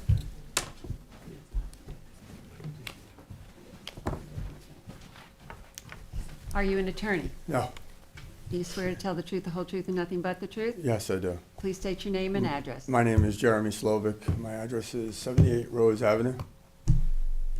Jeremy, display your last name. How you doing? Good. Sorry, Yeah, I didn't know it Jeremy, was you. display your last name. S-L-O-V-I-K. S-O-L. I'm sorry, S-L-O-V-I-K. L-O-V-I. Yeah. All right, Jeremy, please give us your comments. So basically, kind of answered it, but I waited here this whole time, so I kind of wanted to at least say hi Okay, and thank okay. you for your Hi. service and everything. But I'm 2 houses away from where this property is, and it is I just moved there last year with my wife and kids, and it's very quiet. And my concern was the road, because my kids are learning to ride a bike. One's 6, one's 3. They're learning to ride bikes, get outside. We have a paved area, but as these commercial trucks drive through, they destroy it. I'm responsible for it. So for him to move a driveway to our street that's private, I was concerned about. I'm sure it's going to be addressed by road review. So how do I get involved? Like, just to get an idea of what is going on. I mean, I actually know him. I didn't realize it was him. And he is a good guy. At the liquor store. Yeah. My favorite Oh, liquor store. please, all right, let's not, Yeah, well, let's that's not give kinda away why too I many was- secrets here at the meeting. But so I know he's a respectable, good guy. But I kind of want to be involved where I don't want like a huge truck to come over, lay a pothole in front of my house, and now I got to come out and fix it. And your house is further down, Rose. My house. I'm 2 houses from him. But further down, Rose. I'm on Rose. Because he looks Right. like he's right on the corner of Rose Right. and Shore, so you'd be further down on Right, Rose. but his driveway is going to be Yes, no, on. I understand. Right, on Rose. And, So how do we get involved? Because that was also Kyle's. Call the engineering department tomorrow. The engineering department, Tom Houghton is, the Tom chair of Houghton, yes. the road review committee. He's- I can get that from you? Tom yes, you Houghton? can get it from Sure. Candace, yeah, and he's very helpful. Okay, and so he's already decided? Is that No, kind of what we're? no. Okay. Well, maybe, I don't know. I don't know. Well, right. we just don't know, All right, but so call him. just in the future then, like, did he put up a sign saying that he was gonna apply? I mean, it seems weird to go on our private road to change a driveway. Yes, please. They're asking for variances, that's the nature of this thing. As it relates to the road, Yeah. has nothing to do with this board or when a building permit is applied for, there's a change in the driveway location on a private road. As part of the building permit process, they have to do the road review with the town engineer who oversees that committee, and they will determine if this property owner will be required to make any improvements to that road, but they will make that decision. I'm sure you're free to attend the meetings. I don't believe they're public hearings, so I don't know Yeah. that you can necessarily comment. I can't speak to that particular board. Right. But there will be a board in a meeting here at Town Hall, in a public meeting, for which they will review and consider if any changes to that road are So necessary. Anthony, would you recommend that he call the building department? I would recommend that he speak to engineering as Yeah, Katie said. town engineer. Town Okay. engineer? Okay. That's the town All right. engineer. Very I good. appreciate This board's it. never gonna get involved with, Yeah. that Okay. aspect of. Yeah. of Let's, the let's. permit. Yeah, so I appreciate your time, guys. Thank you very Thank much. you. Okay, Appreciate it. thank you. Is there anybody else in the audience who wishes to be heard on this application? Is there anybody on Zoom who wishes to be heard on this application? One person, okay.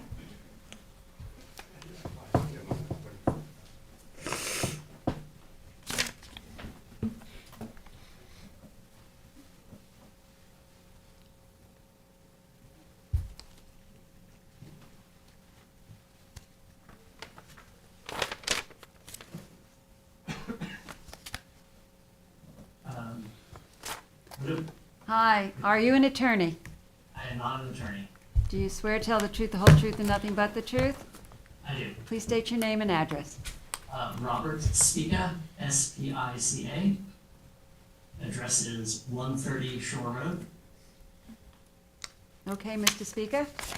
So I think you already answered the question with Kyle, but I was just voicing my concern within the same context of the back porch and with views across Rose Avenue into an outdoor shower and a bedroom. But I'm just voicing a concern, knowing that We when don't you have spoke to jurisdiction. Kyle with a plant plan, that is something that I think I'll have to take up directly. Okay. Thank you. Mrs. Speaker. Is there And- anybody, yes, go ahead.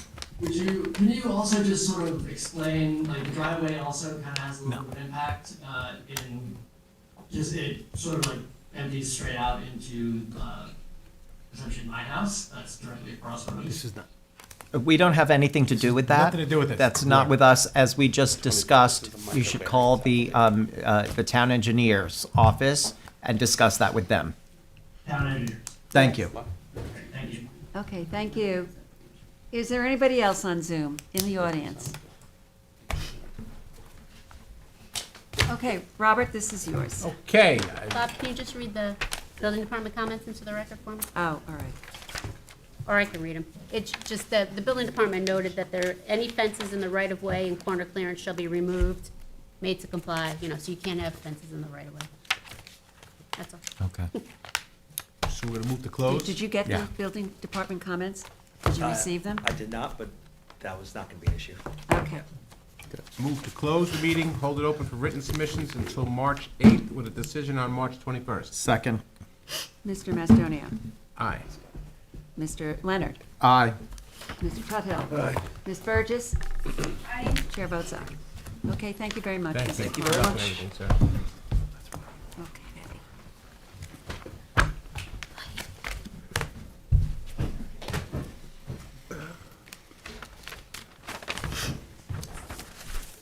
Okay, next. Give me 1 second. Sure. Get this all written down. Thank you. Okay, item 5 on the agenda is Carlos Arena and Michael Mazzano, 2569 Montauk Highway in Bridgehampton. This is held over from 1/18/24 meeting. We advertised, and we need your posting. You gotta read it, Keith. So No, we have to read the, I gotta we read have to all. read the whole Okay. thing, so just give us a second to do that. Applicant requests relief from the following provisions of the town code for a proposed addition.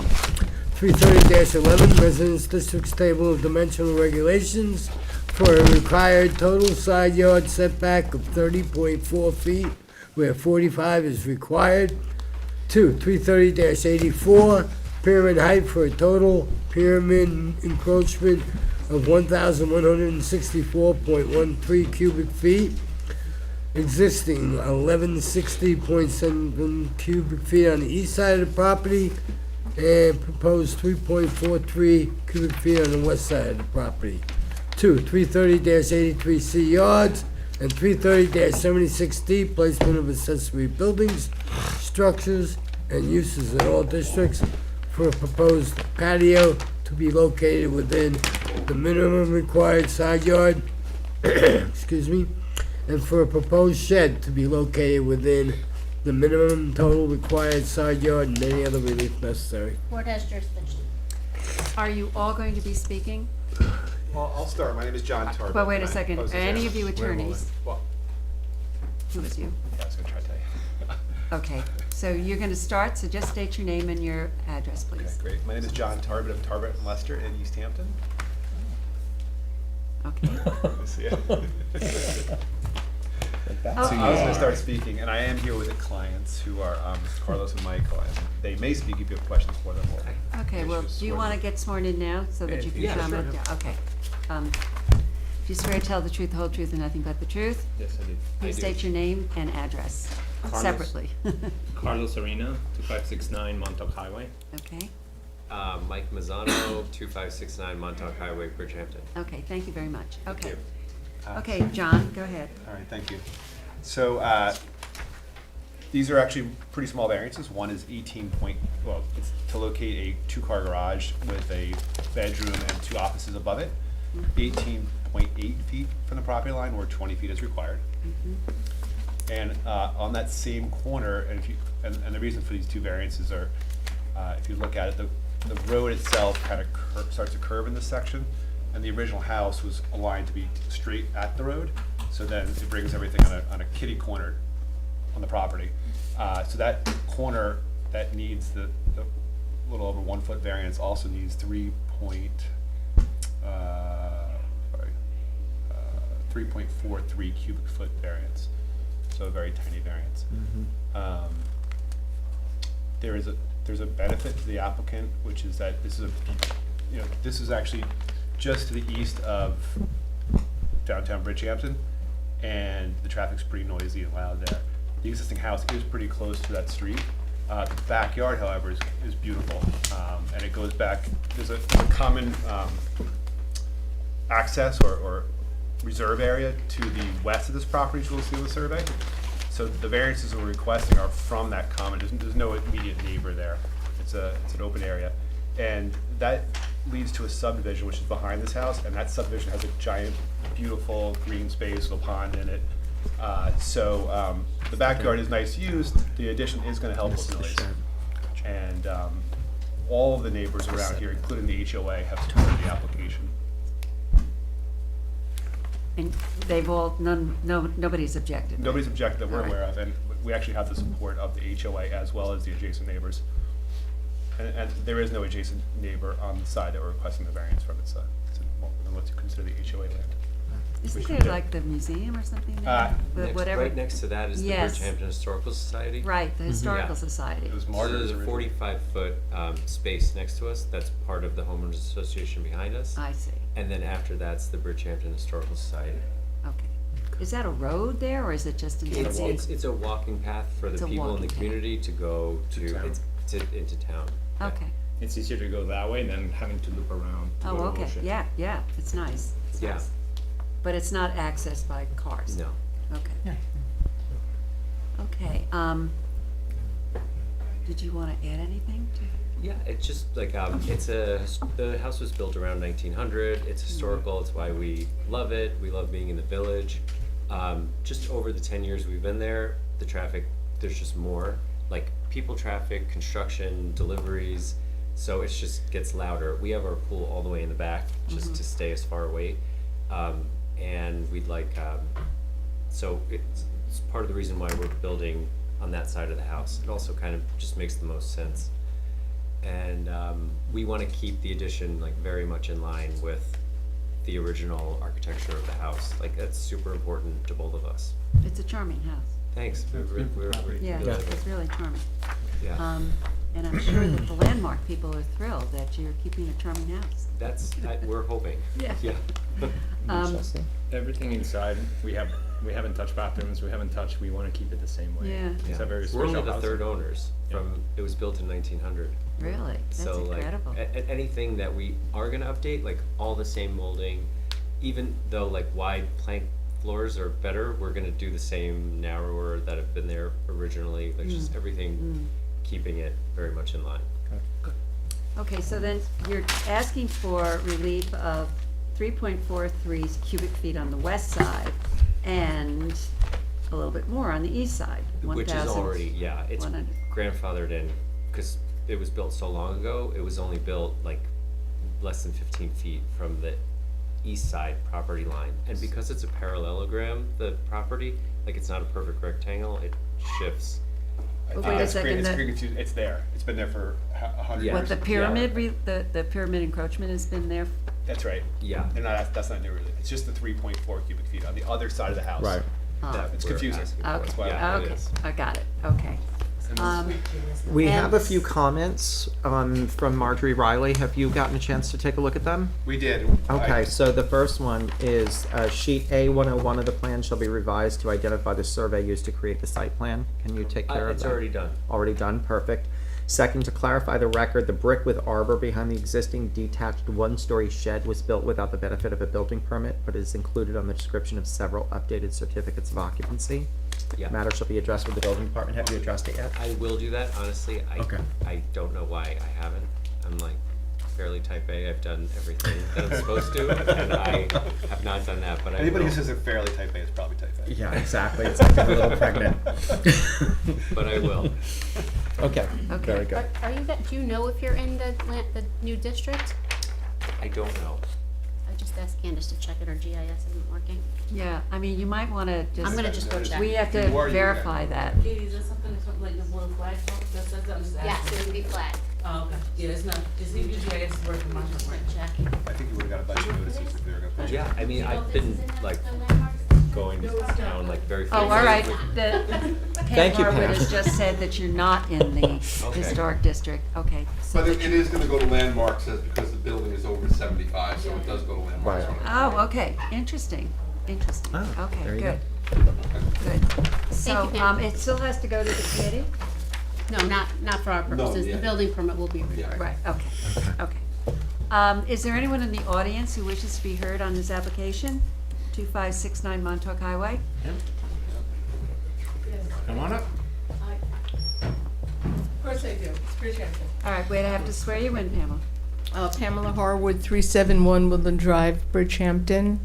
I swear to tell the truth. Okay. First of all, I admire you. I thank you for buying an old house, of potentially landmarked house, and not bulldozing it. Yeah, thanks. And as has happened so often in our hamlet. It kills us too. And I went on Google to see what the house looked like, and it looks beautiful. Thanks. And it's very nice to hear some group of people who want to preserve that look. And so I just want to start out saying that I'm completely, and our whole group is completely supportive of that. Great, thanks. I just have a concern, and by the way, the development in back of you, Bull's Head, we have a significant number of the homeowners there who are members of the Civic. And the Bridgehampton Museum is in the district. That's where it ends. But I do want to say one thing, that one of the goals of our civic organization is to try to encourage the town boards as much as possible to adhere to the codes. The codes and all the zoning were done for a reason, whether it be setbacks, whether it be pyramid laws. They're all done for a reason, to preserve the rural character of the hamlet and of our town, and try to avoid the suburbanization. So I just noticed on this that the side yard setback you're asking for is 30 feet where 45 feet is required. That's a 30% less setback, so you'll be 30% closer to the property line or neighbors than is allowed by code. Side yard setback. It's the total It's a side yard. total, not one side. Not one side. Not one side. It's- Yeah, you So add what both does that sides mean? together to You get have the to total. add both sides together to get what you're saying. So say it's 45, but they've got a pre-existing of something, and then they're asking for, I think, what, 1.5, how many? It's How a very many? small amount. Yeah, less. Little Less over than a foot. They're only asking for an additional 1 foot setback. Oh, okay, Okay, I so- misunderstood. Yeah. Okay. The house is built so close to the property Yeah. on the other side back Yeah. in 1900, which Yeah, is so that's why not an issue. it seems we're asking for something I can't bigger. see how that's an issue, and so I just wanted to clarify it. Okay. And thanks very much on your help with that, and thank you very much for doing Okay. such a nice thing to the property. you. Thank you. Okay, is there anybody on Zoom who wishes to be heard on this application? Okay. All right, Michael is not here. I will take it for Michael, and I'm going to close the public hearing and keep it open for written comments until March 8th with a decision on March 21st. Second. All right, Mr. Macedonia. Aye. Mr. Leonard. Aye. Mr. Cothill. Aye. Ms. Burgess. Aye. Chair votes aye. Thank you very much, Thanks for all your gentlemen. help. Thank you. Appreciate Good it. luck. Thank you, thank you. Yeah. I think you've heard. When is your birthday? March 8th. Oh, okay. We'll weave it in somehow.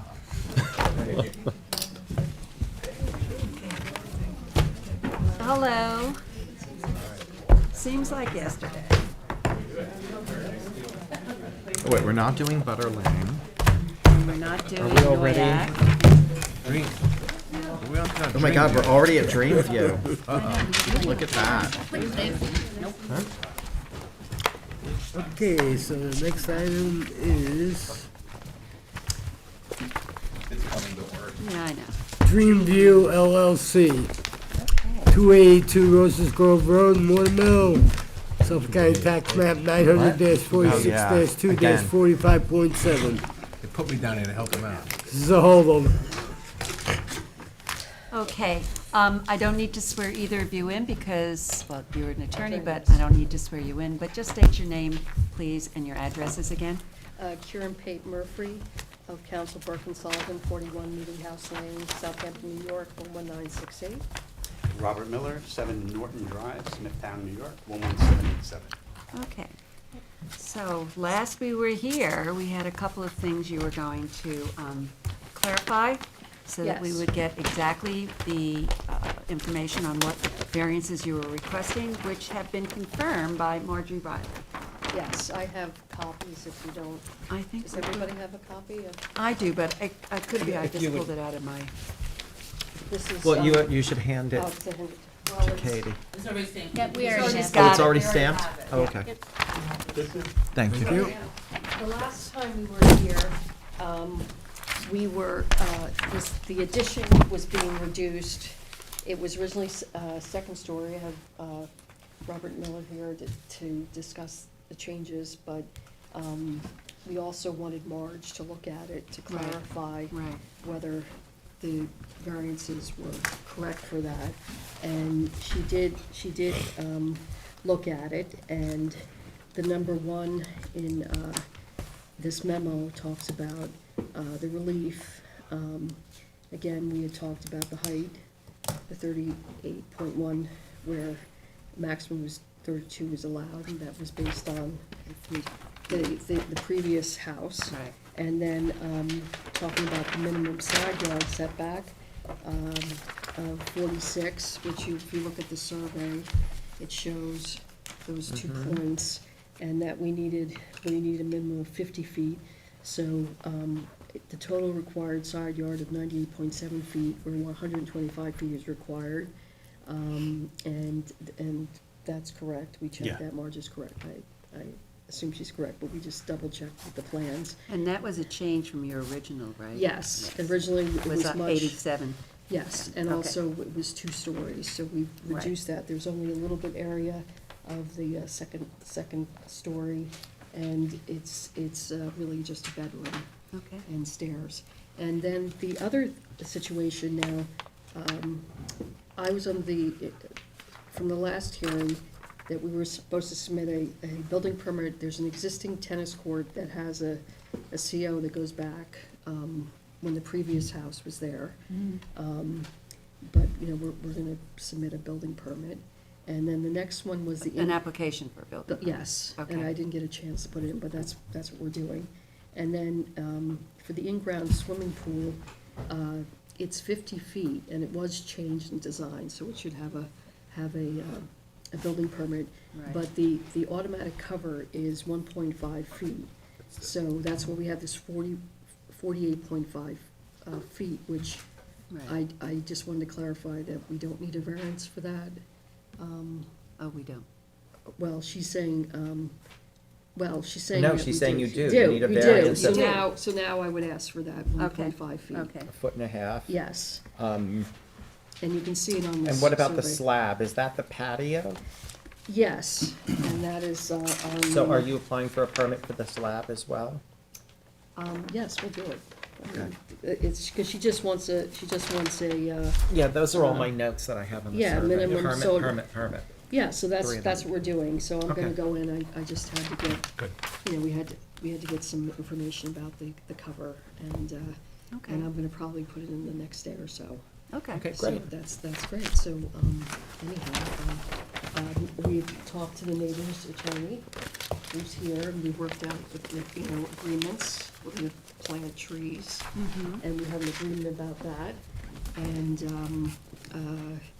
you know, I don't know if, their attorney wants to speak, but we have an agreement with the neighbors, and we're gonna plant trees, so we don't. Are we gonna make that a condition of the variance? I don't think you need to, because we have a signed We don't- agreement, and it's also, think so, man. Oh, you have a sign, okay. Yeah, we also submitted the plan showing the trees as a mitigation. Yeah, I mean, we can always refer to a planting plan. I remember the last I hearing, we were There was like a disagreeing revegetation over- plan. Yeah, we were it's 4 disagreeing over pages, other. and we submitted 1 page. and We can have the always trees. refer to a Yeah, vegetation okay, plan. It was fine. the other thing that I wasn't gonna condition it to, the inability to ever come back. Oh, yeah, I no, was like, but, no, we so have we that. can We have- we condition have a it based pri- on the plan. Sure. We often do revegetation that. plan We we have. often do that. We Absolutely. make a Planning. vegetation Yes. plan part of the variance It would be approval. just the trees, because we have to go, we have an application with the planning board. For the revegetation. For the rest of the property. Okay. But that was specifically for that, and we did submit that page, and it does show the tree locations, and we can make that It's part of the exhibit, variance. part of the Okay. variance, along with the pool Uh-huh. cover. Right. And I guess if you could, wants to say anything, but we work back and forth, and. Okay. and we Do have you want to agreement. make a comment? Just please state your name and address, please. Good evening, Nika Strunk, 37 Windmill Lane, Southampton, New York. I represent George Lamesh and Brad and Nikki Silver, who both adjoin the applicant's property. As I think I mentioned the last time, we are very pleased with the reduction in relief that the applicant is requesting, and we have reached an agreement with the applicant and do support their application in full. The screening trees, I think it would be good if the screening trees were made a condition of whatever relief may be granted by the board. That's fine. Yeah. We often do that. Yeah, no, that's fine. So, Okay. thank you. Thank you Okay. very much. Thank you. Okay, thank you. So, is there any other comments from the board? It looks like we've got some clarification on what we asked for. Yes. Is there anyone in the audience who wishes to be heard on this application of 282 Rose Grove Road? Is there anybody on Zoom who wishes to be heard on 282 Roses Grove Road? Okay, this is Michael's, but I'm going to take it. So we're going to close the public hearing on this. Okay. And we're going to hold it open for written comments until March 8th, is it? March 8th, Okay. March 8th, and a decision on March 21st. Second. Okay, Mr. Leonard. Aye. Mr. Mastonio. Mr. Tudhill. Aye. Ms. Burgess. Aye. Chair votes aye. Okay, Okay, thank well, you. Thank you. It worked out. Thank you Worked out. so We got a much. much better plan. Thank you. Glad we got through it, right? Thank you. So- Thank you, Nika. All right. Okay, item 11 and 12, right, John? We'll put these together? Yeah. You did the last time. Yeah, I thought so. It's been so long, can't remember that far back. How about you? He gets 3 minutes. Okay, items 11 and 12, No, he gets which is 2.5. SGM Excavating LLC and Max Masonry Supply Yard LLC. Should I proceed? Yes. Okay, thank you. So it's been a while. Let me just say that I think. I'm gonna I give a think- little bit of an overview. Okay, two of our board members here, I don't think were here. I wasn't. When this originally was. I'll give a Were you little- here, Bob? I'll give an overview. I've been here the whole time. I'll try to move fast, but I'll give an overview. Is that okay? Yeah, no, please do, because I took notes to give myself an overview before our meeting, so let me see if it No, I've been ties. here to Now, before we start, This is we- Mr. Mezeneski. He's the all right, police and we swore you in before, didn't we? We have, but I Yeah, can do it again. 100 Steve Mezeneski, I swear to tell the truth, whole truth, and nothing Okay, but the truth. okay, good, all right, thank you, Steve. Okay, go ahead, John. So my name is John Bennett. I represent Steve and his entities. There are two separate applications, and thanks for merging them, Keith. Both of these properties, shown on the map, you can see that there's this triangular or trapezoidal actually piece that's separate from the improved piece. But both of these pieces are utilized for a pre-existing masonry and excavating business.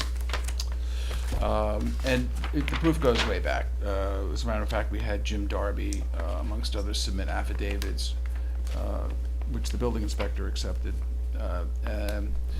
stating that this use has been there. I mean, Jim Darby's, I mean, I knew Jim, let me think, Jim Darby's, like, he's in his 70s. I just happened to have grown up down the road. His dad and he were in the masonry business. His dad was a contemporary of my dad in the contracting business. He'd be in 110.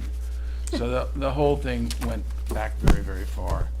But not surprisingly, no one ever got a CO for this separate vacant piece. So the board understandably said, go to the building inspector first, because try to work that out with the building inspector.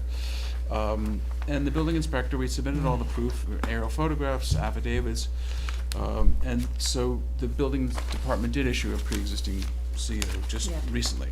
Hopefully you have copies of that. I'll have copies to everybody. I don't have a CO, I have the, Because the improved piece has a CO back to 85. Somebody finally got a pre-existing CO, and I think Marjorie Grief, or maybe the predecessor, owned it. So, but now we have the pre-existing non-conforming CO for the vacant piece, because it's all been used as a unitary business. So that's brand new. That's dated January 29, 2024. Oh, gee, I'm sorry. I guess, yeah, you're entitled to one. Sorry, Steve. So what happened? I think so. Now we're clear that the use is a pre-existing non-conforming masonry and excavation use on both businesses, both properties. I'm sorry. So the first application before the board is the appeal of the notice of violation issued for the continued use of and storage and delivery and sale of mulch, chips, and hogged logs. I think hogged logs. well, I looked it up, actually. Okay, I was gonna, it's because it sounds like something, if I may, That's- that that's if you're not- down not south, you nice. might get drunk on No, whiskey. all right, so I actually looked up hog logs. I remember this It's now. 100% natural hardwood, lump charcoal logs. They burn clean, and there's a hole in the center that allows maximum airflow to burn hotter with no dust. Thank you. Go Wikipedia. All right, but what does that have to do with excavating? Well, let me explain that to you, because I'm glad you asked, because we put this case in before, and then you said, oh, so much okay for the improved parcel, go back and get the CO, and that's where we are. Since 2015, from 2015, 2021, we submitted with copies of all prior permits issued by the fire marshal permitting the storage of mulch, chipped, and hog logs. There was a gap where the fire marshal didn't issue it because I think he was waiting to see what happened here, but he issued one in 2023. I don't know how he issued it on the basis of what? Do you actually have hog logs on the property? What, no, we do not. What the problem is that your town code or the fire marshal's code, Yeah. that is the way they determine. That's how they. It's really mulch and chips. wood products. Yeah. It's just, that is the explanation why they should probably update that, but. Yeah, I mean, it's like. I mean, it's. You're not in the that's just business of resolution. selling hog logs No, to no barbecues way down whatsoever. south so that they have a good barbecue But- taste on their meat. No, but Okay. the requirement of your fire marshal's office is Okay. to have this permit Okay, for, if a All piece that. of wood is put on the ground there, you need to have this permit to be in compliance, I see. along with the New York State DEC permits, which we have all of this. okay. So we submitted a copy of the New York State standards and specifications for erosion and sediment control, which is part of the excavation business. And they require the use of mulch for stabilization and to prevent runoff. Because Steve uses it not only in his own excavating business when they do stormwater management plans, but also sells it wholesale, the mulch and chips. And then the Southampton Town Stormwater Management and Erosion Sediment Control, when all soil disturbance activities have ceased and a uniform perennial vegetative cover with a density of 80% over the entire pervious surface has been established, or other equivalent stabilization measures such as permanent landscape mulches. We also talked about the affidavit of Jim Darby, who states that storage and sale of sand, gravel, mulch, wood chips to individuals in the trade are consistent with the business practices carried on by my business, excavation and masonry business on this property, dating back to 40 years ago, and that mulch is an integral part of the excavation process. So we're here to ask you to tell the town, consistent with what's gone on there all the time, that this is not a change of use. Because there was a violation issued for a change of use, and we haven't changed the use. It's always been a masonry and excavation business. And the pre-existing CO. Yeah, and we have the pre-existing CO now. So I'm hoping this isn't cause any concerns. I do want you to know there's some things that, we don't mind sand there. There's no sand mining that goes on there. Right. Because I know that's, Don't go thank there. gosh, we're not going there. We're not We don't going mine any sand there. And then you couldn't help but seeing in the Southampton Press today I call it the old dump, because that's when I was a kid riding around my dad. No, That's we know, what we the know dump was that, on the we left know side. that, So it's, yeah. totally distinguishable case. Yeah, I mean, I know. there's,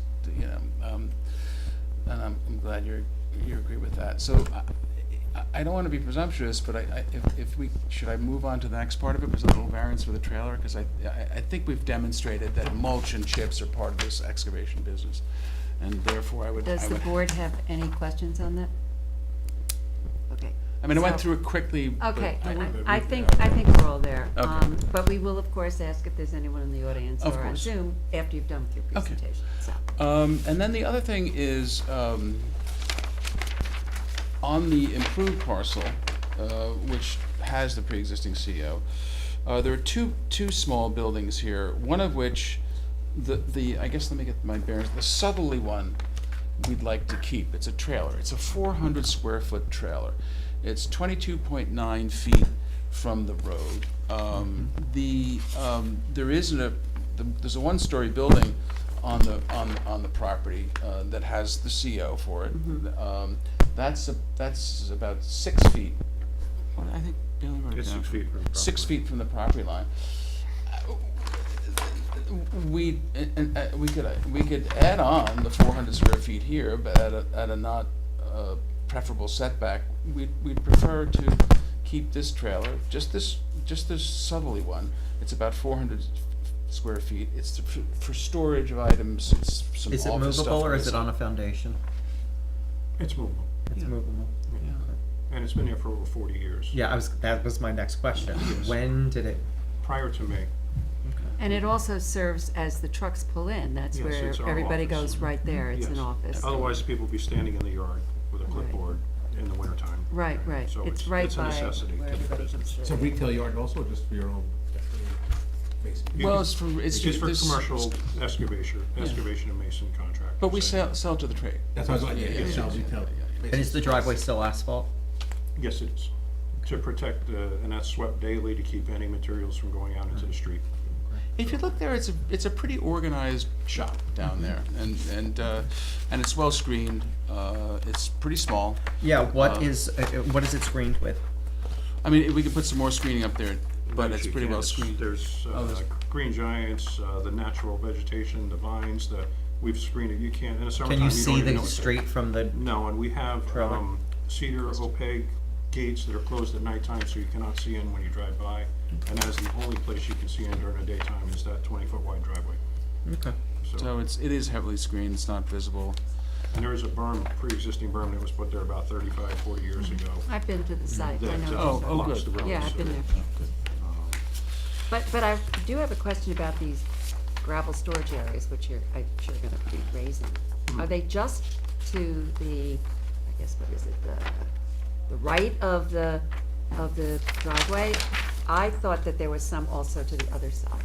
They're right here, and there's a couple in this Yeah, survey. that There's does a not couple show in on the back. The survey. ones in the back, this is an earlier survey, I probably have a copy of it. We have the, I let think me. we need to get the latest. Yeah, we have survey. the, Oh, we have, you know what it is, it's a young and young survey that shows all and just so the- you guys know, that is a requirement of the New York State DEC.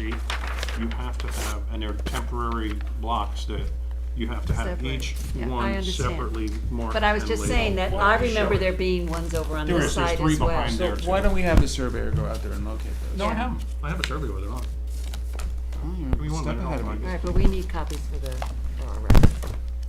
It's the young and young survey, Yeah. Steve? Okay. And you have a copy of it. Yeah. Okay, but you know what I'm saying, this survey does not show them, and I just. No, and I appreciate you bringing that to me, because that's important. I know it's in your files. Yeah, I'll get the young and young survey.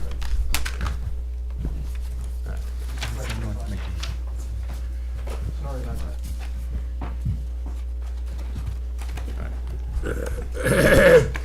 I'm sorry, I had it out. That's okay. That's okay.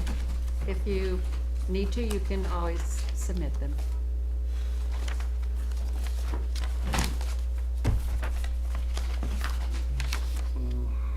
I'm sorry, this one is not very.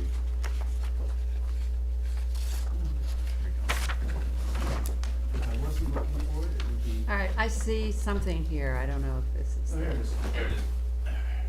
Yeah, all right, that's what I was talking about. These are not shown on the survey that we've been looking at. And those actually are not, any structures, that is just where They the don't have the- designated piles for It them. just makes the piles, yeah. Yeah, here you go, here it is, they're right, All there, but are they over there as well? yeah, 1, 2, 3. Yeah. Those Concrete dividers up there. They don't have dividers. No They're dividers? just mounds. Yeah, here's the actual survey you're looking for. And we did mark it by saying to be removed, I mean, not, Right, you so know, the you're not real running. trailer is going to be removed. Yes. Yes, You've got the mounds noted. that is a more complete survey. Yeah, we- I think if you could submit that, it would be very good. Okay, that's what we'll do. I think the reason we put the SPARS, or maybe the Brosky survey in is because Is it the bars? it wasn't dimensioned, the setbacks off the road weren't dimensioned. So what we'll do is we'll get Howie's survey and put that in. Okay. So how many trailers are being legalized? How Just the many- one. Just one trailer? We'll remove And this. how The many back more? one's gonna be removed. Yeah. And this concrete block building is there, that has a Right, CO right. for it, yeah. So I'll get some more copies of this. You want me to do this? Oh, You want to put it in the- oh, wow, that'd be huge. That'd be great. So I guess, How many copies do you need? 6, 8? no, 10. Just 10? 10, yeah. Okay, Just to I'll be do on the dozen. safe side. We need some on the Two for file. me. Yeah. But how many did you say the bulk gravel storage areas were there? Or that's what you're gonna, Well, you see it on the Confirm. survey. There's a bunch. 4? Yeah, there's a lot. And they're also, It's the use, honestly, the use takes over the whole property. yeah, I mean, there's some in the back, there's some on the side. The ones And I the was only- most concerned with were close to the road. And the reason we have those, it's a requirement of the New York State DEC, your piles have to be. but I'm saying, are we delineated. supposed to legalize, as the board Oh, yeah. supposed to legalize each tile? I don't know if you have to, because Whatever it's all it's temporary. called. But there's no, some no, kind of yeah. setback issue, Yeah. wasn't there? The only setback issue that I saw was for the structures, but if the board feels that it's necessary to do that, I think that would come I under mean, the they go right ambit up of- to your property. Well, they wrote, it says, No, an they're- Any other access, relief. well, it says an accessory front yard Yep. setbacks of plus or minus 10 for each of the bulk gravel Yeah. gravel storage Yeah, areas. Okay. yeah. All right, I just okay. wondered, you know, Right, that's So it. that's- Those are it's better to movable have 'em on structures there. that get moved. Well, we don't have anything on the survey. We're gonna put it on the Young and Young survey. You don't have it on the Borowski No, survey. this Right. old survey doesn't It have just doesn't do it. Okay, we'll get you this Yeah. new survey. How far do you think they are from the Right. property Well, I'll have line? him dimension it. I'll have him dimension it. Can you have Howie, do you wanna, you and I will talk to Howie. You don't about know it. off the top of your head. But I'd like to give this copy to Close. council though. Is that okay? That's All right, right. okay. Okay. And thank you for pointing that out, Susan. That will remove any ambiguity. Okay, so let's see what else that you, So that's it, the trailer, the variance Well, request for we- the trailer. And I saw notes from the Conservation Board. They say that the survey shows that there are storage bins that encroach onto the town-owned property. They don't. All right, so when you submit the survey. Where are they seeing that? Right here. They're looking on Google Earth, that's, No, right on this survey. Where? What is this? What is this? I don't know what oh, it is. no, that was when I purchased the property, that was a 40-foot Keystone storage container that was removed when I purchased the Okay. property. But that needs to be Yeah, I don't know. mentioned That and survey clarified. shouldn't In be the there. decision. Right, okay, make sure because, that there's a thing, yeah. What is the date on that survey? It's, yeah, it's been. 2017. Exactly, yeah. All right, but that's why we need a Updated new survey. That was survey. from the prior rule. But as long as you stipulate that there is no encroachment on the town property. Well, if it's there, It's not there. it's not, okay. all right. Okay, and you regraded the proper land and everything else? And it's been revegetated. Okay, Yep. okay. So, I have the lead on this. I don't have any problem with this. okay, Thank you, Keith. thank you. I No, mean, I have no problem, but I keep it just think. moving. gotta get it right, thank you. We No, no, gotta no, get no, it no, right, no, no, no. because I don't want you I'm coming back. extremely thankful. I don't want you coming back on this. Susan, I'm extremely thankful. Yes, thank you. I'm glad you are. Oh, Hog well, of course logs, I am. hog logs, and all. All right, is there anybody else here? I just, one other wants thing to- I wanted to ask about, that there was a lot of correspondence from the Suffolk County Water Authority in here. Are those issues you're addressing those issues? I 100%. We assume? actually Okay. have a groundwater monitoring I saw it. system that I I saw put in it. and I actually gave to the town attorneys. It was about 15 of these binders. Yeah, okay. And every few months, we monitor the groundwater to make sure that there's no issues. Okay. We've actually also installed, not required, but under my own guidance, a engineered filtration system. I saw them. That any groundwater any runoff water that comes off of that property goes through a filtration system, and Eastern Environmental comes every 4 months and pumps it and tests it to make sure that we're doing the proper thing for the groundwater and, Excellent. making sure we're doing the right thing. I'm for the glad you community. went on record as saying all of that, because, you don't want that stuff floating out there that in fact And you're we not have taking care of provided business. that information to the town attorney, and they've reviewed it, and Okay. All right, is there anyone in the audience who wishes to be heard on this application? Is there anyone on Zoom who wishes to be heard on this application? Okay. Thanks for your so- patience in us getting that CO. It was a. that was painful. And I'm assuming that we're going to, so what do we do about the violation order? Well, mean- with your order, it would go away. The because- violation goes away after, It's- if we, yeah. Oh, It's well, a let me- notice excuse- of What violation. what happened was the violation was issued, and they didn't go to court, the town didn't go to court because they we deferred it, can't. yes. Because under 267A, You were while there's a coming here. pending application, the town can't enforce anything unless there's a health and okay, safety so is there issue. anything that we have to take, action that we have to take on that? Just the decision. The decision should be enough for that. Okay, to all okay, go. it'll drop Okay. out. So then that's- Seeing and hearing no one, motion to close with a determination on 321 written submissions, 3A. Second. Mr. Tudhill, Aye. Mr. Leonard. Aye. Mr. Macedonia. Aye. Ms. Burgess. All right, chair votes aye. Thank you So we very look much. forward to the written submissions before we give the We decision. need the survey. I'll get that. Okay, from Howie, and we'll, I'll Thank get, you, guys. you know, I if really you appreciate would. it. You gonna take care of the survey, John? Okay. Thank you. All right, this has been a long time. Okay. Okay. Yes, I You're know. almost there. Okay, written My new decisions. office, too. Thank you guys for your help on that. Okay, we have, I guess we're up to decisions. Oh, do we ask the public? Oh, sorry, I did ask for the public and I asked for Zoom. Yes, you did. And I Yeah, did. yeah. I usually don't, so thank you for reminding me again. Okay, we're up to decisions, and I'm going to start with an amended decision in the matter of Before you 13. do that, Keith has to read the. Oh, I'm sorry. Keith, you have to read the amended, corrected decision. Can I What the hell are you talking about? The 13, number 13. He has to read this? I 'Cause don't it's, have, I don't have a 13 on my agenda. Correct the decision. So then, this is the- here, just read it from mine. See if that, All right, corrected decision, number 13. 51 LNP LLC, 51 Little Noyak Path in Watermill, Suffolk County Tax Map 900-66-1-6.5. On January 18, 2024, by decision number D02400005, this board granted the following relief for proposed two-lot subdivision. Lot width for proposed Lot 1 and road frontage for proposed Lot 2.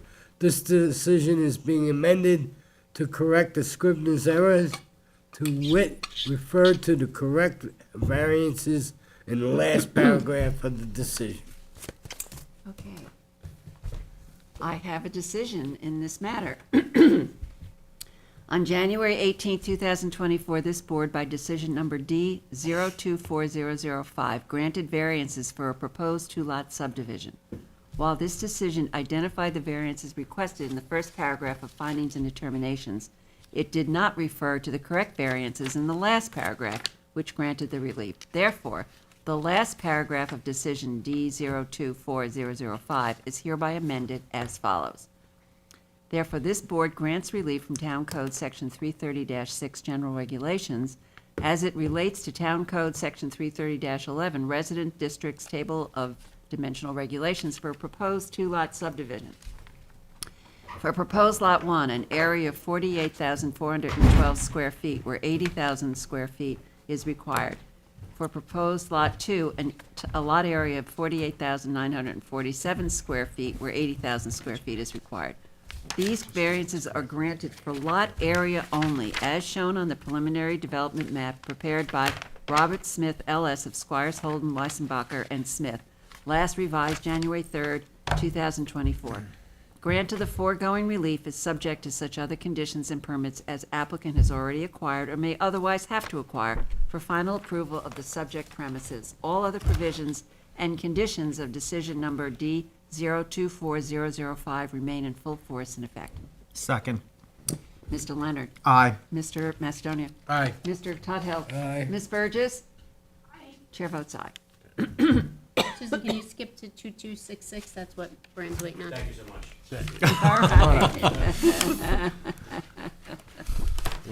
Okay, this is a long one, so.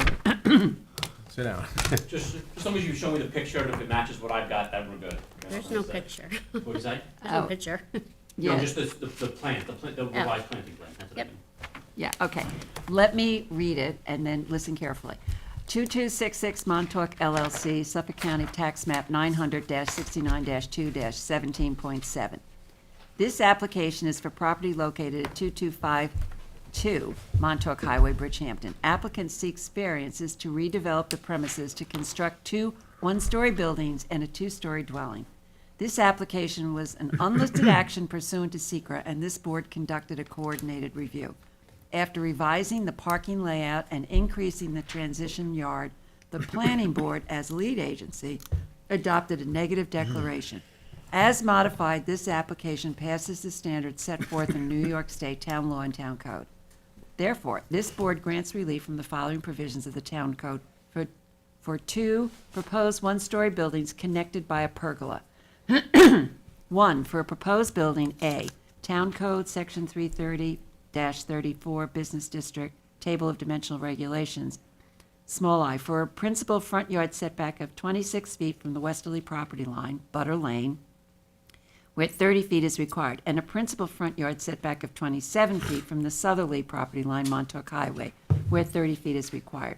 2, for proposed building B, Town Code Section 330-34, for a principal front yard setback of 27 feet from the southerly property line, Montauk Highway, where 30 feet is required, and a principal minimum side yard setback of 12 feet where 15 feet is required.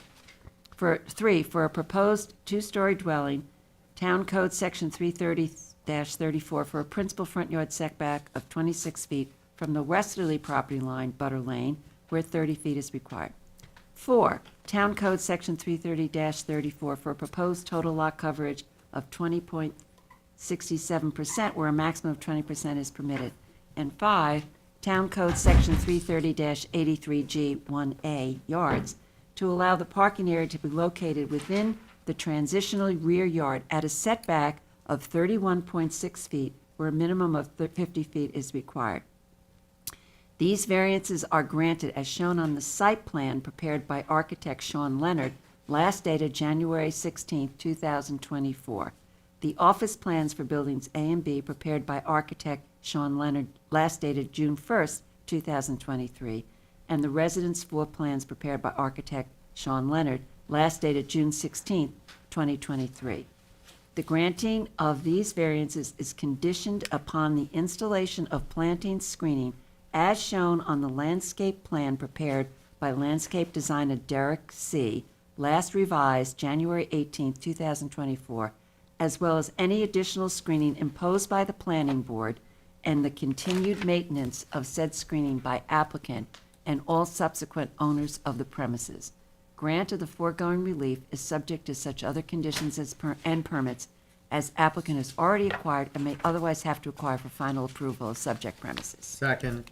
Mr. Leonard. Aye. Mr. Tudhill. Aye. Ms. Burgess. No. Mr. Macedonia. Aye. Chair votes aye. Thank you. Thank you. Thanks for helping the neighbors work together on it. Thank you. Thanks so much. I'm glad it Good worked luck. out. Have a good night. You too? Yeah, I'm gonna talk to you outside. We've lost our audience. Okay, here we go. I'm reading all the rest of them? Yep. All right, so, remember we had talked? Yeah, but otherwise you're gonna have to pass the script along, I mean. No, I'm not talking about that. All right. I have a decision in the matter of CLXXX11, LLC, Suffolk County Tax Map 900-134-1-48.5. This application is for property located at 182 Jobs Lane, Bridgehampton. Applicant seeks a side yard setback variance for a proposed tennis court on the lot that has a narrow, non-conforming lot width. This application, passes the standard set forth in New York State Town Law and Town Code. Therefore, this board grants relief from Town Code Section 330-11, Resident Districts Table of Dimensional Regulations, for an accessory side yard setback of 8.4 feet, where 30 feet is required, for a proposed 55 by 110-foot tennis court, as shown on the survey prepared by Gary Benz, LS, last revised February 1, 2024. The grant of the foregoing relief is subject to such other conditions and permits as applicant has already acquired or may otherwise have to acquire for final approval of subject premises, including, 1, the installation and maintenance of screening as shown on the East End Land planting plan for ZBA dated January 5th, 2024, by the applicant and all successors in interest to the premises, and 2, the removal of the cottage from the premises prior to the issuance of any certificate for the tennis court. Is there a second? Oh, second. Mr. Leonard. Aye. Mr. Macedonia. Aye. Mr. Tudhill. Aye. Ms. Burgess. Chair votes aye. Susan, if you want me to read some, I will. Yeah. Okay. It sounds That's what like she was talking about, we were gonna start. No, I Wait, I know. understand, but if you want me to jump in, I can. Okay, Just thank letting you. you know. I'm going to let you read the next one. Okay, good. Which one we? Actually, the next two. Okay. All right, you stop at Thompson, okay? And then Okay. I'm going to let Bob read Thompson and Thorpe. Okay, So where's John reading? he's starting here. Starting, okay. Okay, decision of Glenn J. Bassett, Suffolk County Tax Map Number 900-354-2-7. This application is for property located at 46 North Quarter Road, West Hampton. Applicant seeks variances to legalize the location of a detached garage that was constructed pursuant to a building permit, but was then moved to a non-conforming setback due to an existing cable line.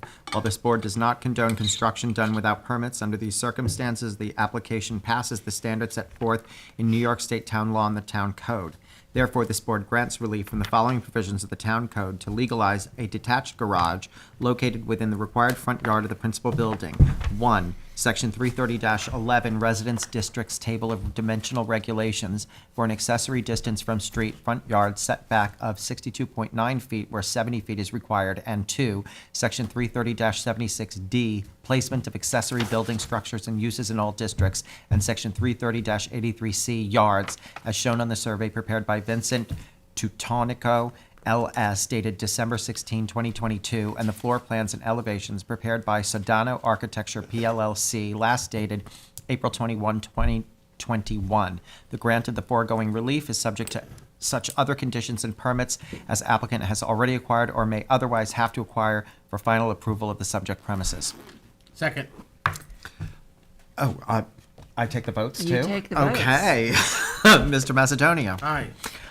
Ms. Keen. Kern. Aye. Sorry. Mr. Tuttle. Aye. Ms. Burgess. And And you vote aye. I vote aye. Okay, one more. You want me to do Cassidy? Yes. Okay, let me just, that was Bassett. Okay, Sean Daniel Cassidy and Jerry Logue Johnson et al., Suffolk County Tax Map Number 900-15-2-55. This application is for property located at 41 Wickatuck Drive, Noyak. Applicants seek variances for a proposed second-story addition, parking, and for a pyramid encroachment to legalize decking railings on an existing garage. While this board does not condone construction done without permits for the garage decking, and after reviewing the proposed alternatives, this board finds that the benefit of the applicants in addressing their concerns for safety, together with the slope of the property and the configuration of the garage, outweighs any possible detriment to the neighborhood. As such, this board finds that the applicant passes the standards set forth in New York State Town Law and the Town Code.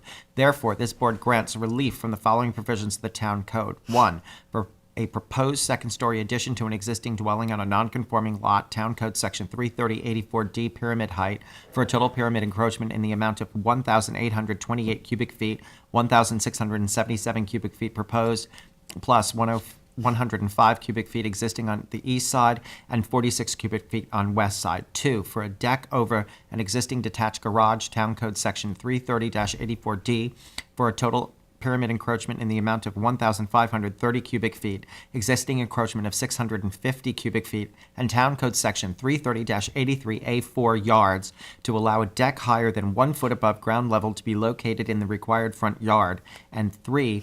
Town Code Section 330-94, Schedule of Off-Street Parking Space Requirements for Residential Uses, for 1 parking space where a minimum of 3 spaces is required. These variances are granted as shown on the survey prepared by Gary J. Benz, L.S., last revised June 28, 2023, and the residence elevations prepared by MSA Architect PC, A1, last dated November 27, 2023, and floor plans A2 and A3, last dated October 20, 2023, and the garage elevations G1, last dated November 27, 2023. The grant of the foregoing relief is subject to such other conditions and permits as applicant has already acquired or may otherwise have to acquire for final approval of the subject premises. Second. Mr. Tuttle. Aye. Mr. Macedonia. Aye. Ms. Kern. Aye. Ms. Burgess. No. And I vote aye. Okay.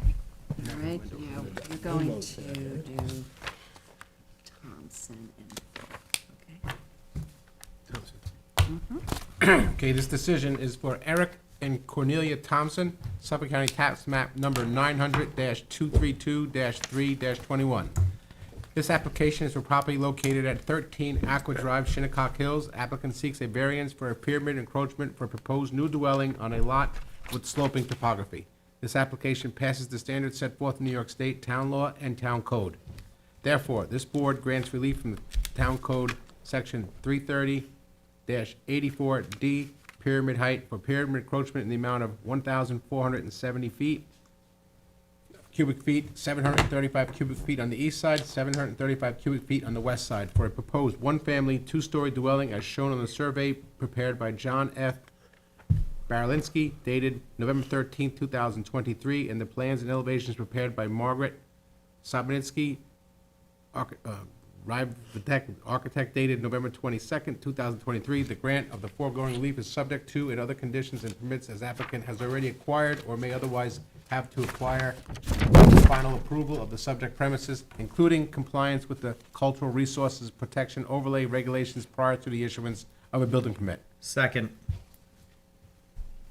Go ahead, Mr. Leonard. Mr. Leonard? Aye. Ms. Kern? Aye. Mr. Tuttle? Aye. Ms. Burgess? And you say you vote. And I vote aye. Yeah. Chair votes aye. Whatever, not the chair, but the Whatever. the reader votes The aye. reader. The reader votes aye. Then Thorpe, right? Yes. Okay. This application is for Daniel Thorpe, Suffolk County Tax Map 900-24-3-16.7. This application for property located at 1103 Brick Kill Road, Noyak. Applicant requests variance to add a bedroom to a first floor of an existing accessory apartment. After discussions with the board as modified, this application passes the standards set forth in New York State town law and town code. Therefore, this board grants relief in the following town code, section 330-11-2.2G, special standards to allow a size of an accessory apartment to be 44% of the total floor area of the main dwelling, where a maximum 35% is permitted, as shown in the survey prepared by Barlinski Land Surveying, last revised January 15th, 2024, and the plans and elevations submitted by Southampton Engineering Services PC dated January 15th, 2024. Grant the following relief subject to such conditions and permits as applicant has already acquired or may otherwise have to acquire for final approval of the subject premises. Second. Mr. Tuttle. Aye. Ms. Kern. Aye. Mr. Leonard. No. Ms. Burgess. I'm Yes. sorry, what was that? And I vote aye. Okay. Okay, I think we have two more. Two more. Hold on. Keith, would you like to do the honors of one of them? Here, have it, and then I'll take the last one. I was a no. This one here? Yeah, that one there. I was gonna make a speech, but then I was Oh, like, yeah. no. We got no one here. Yeah. Decision in the matter of Henry Taboda, Suffolk County Tax Map 900-354-4-95.2. This application is for property located at 33A Seabreeze Avenue in West Hampton. Applicant seeks variances to legalize decking and the conversion of part of the dwelling into an accessory apartment.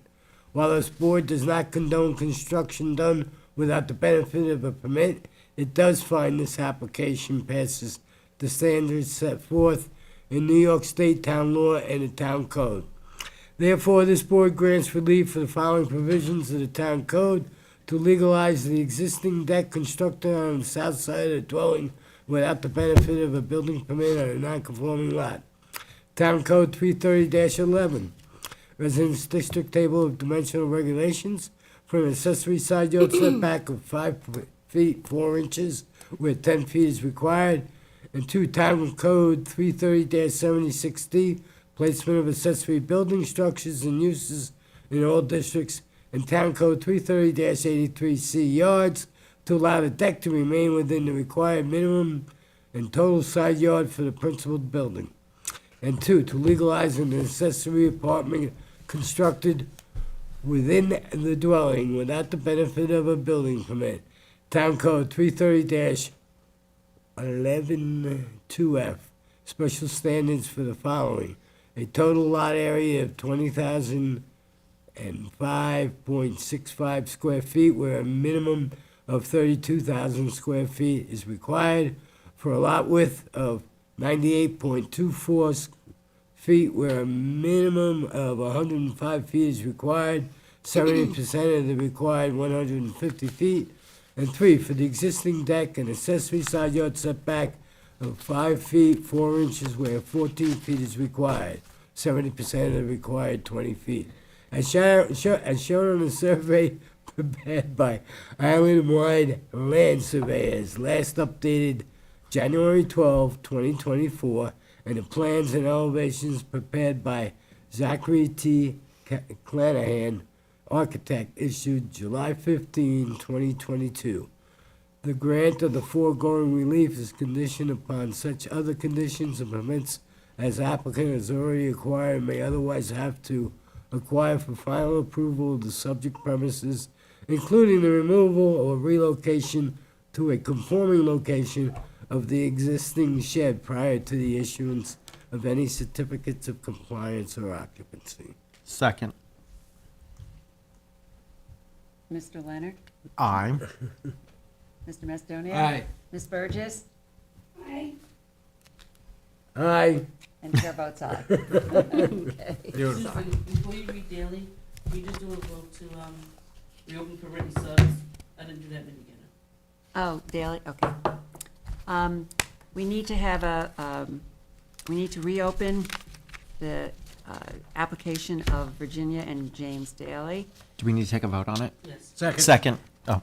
Okay, all in favor? Aye. Opposed? Motion carries.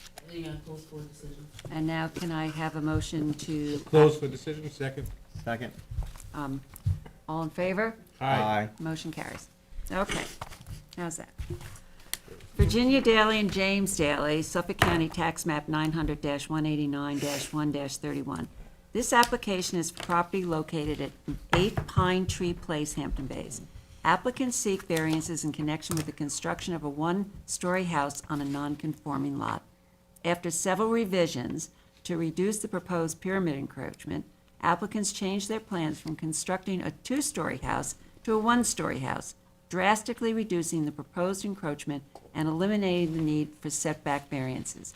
As modified, the application passes the standards set forth in New York State Town Law and the Town Code. Therefore, this board grants relief from the following provisions of the Town Code for a proposed one-story house on a non-conforming lot. 1, Town Code Section 330-84D for a pyramid encroachment in the amount of 735 cubic feet, 620 cubic feet on the west, and 115 cubic feet on the east side. And 2, Town Code Section 330-11, Resident Districts Table of Dimensional Regulations, for a total lot coverage of 21.1%, where a maximum of 20% is permitted, as shown on the survey prepared by Floyd Carrington of Raynor, Marks, and Carrington, last dated January 22nd, 2024, and the revised pages A2 through A4, floor plans and elevations prepared by Sando Architects, PLLC, last dated January 24th, 2024.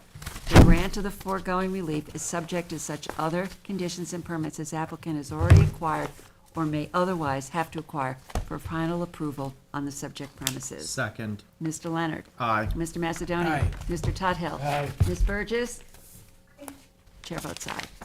Can Motion I to have- close. Wait, Second. wait, Third. I want a motion to close and to go into executive session. Second.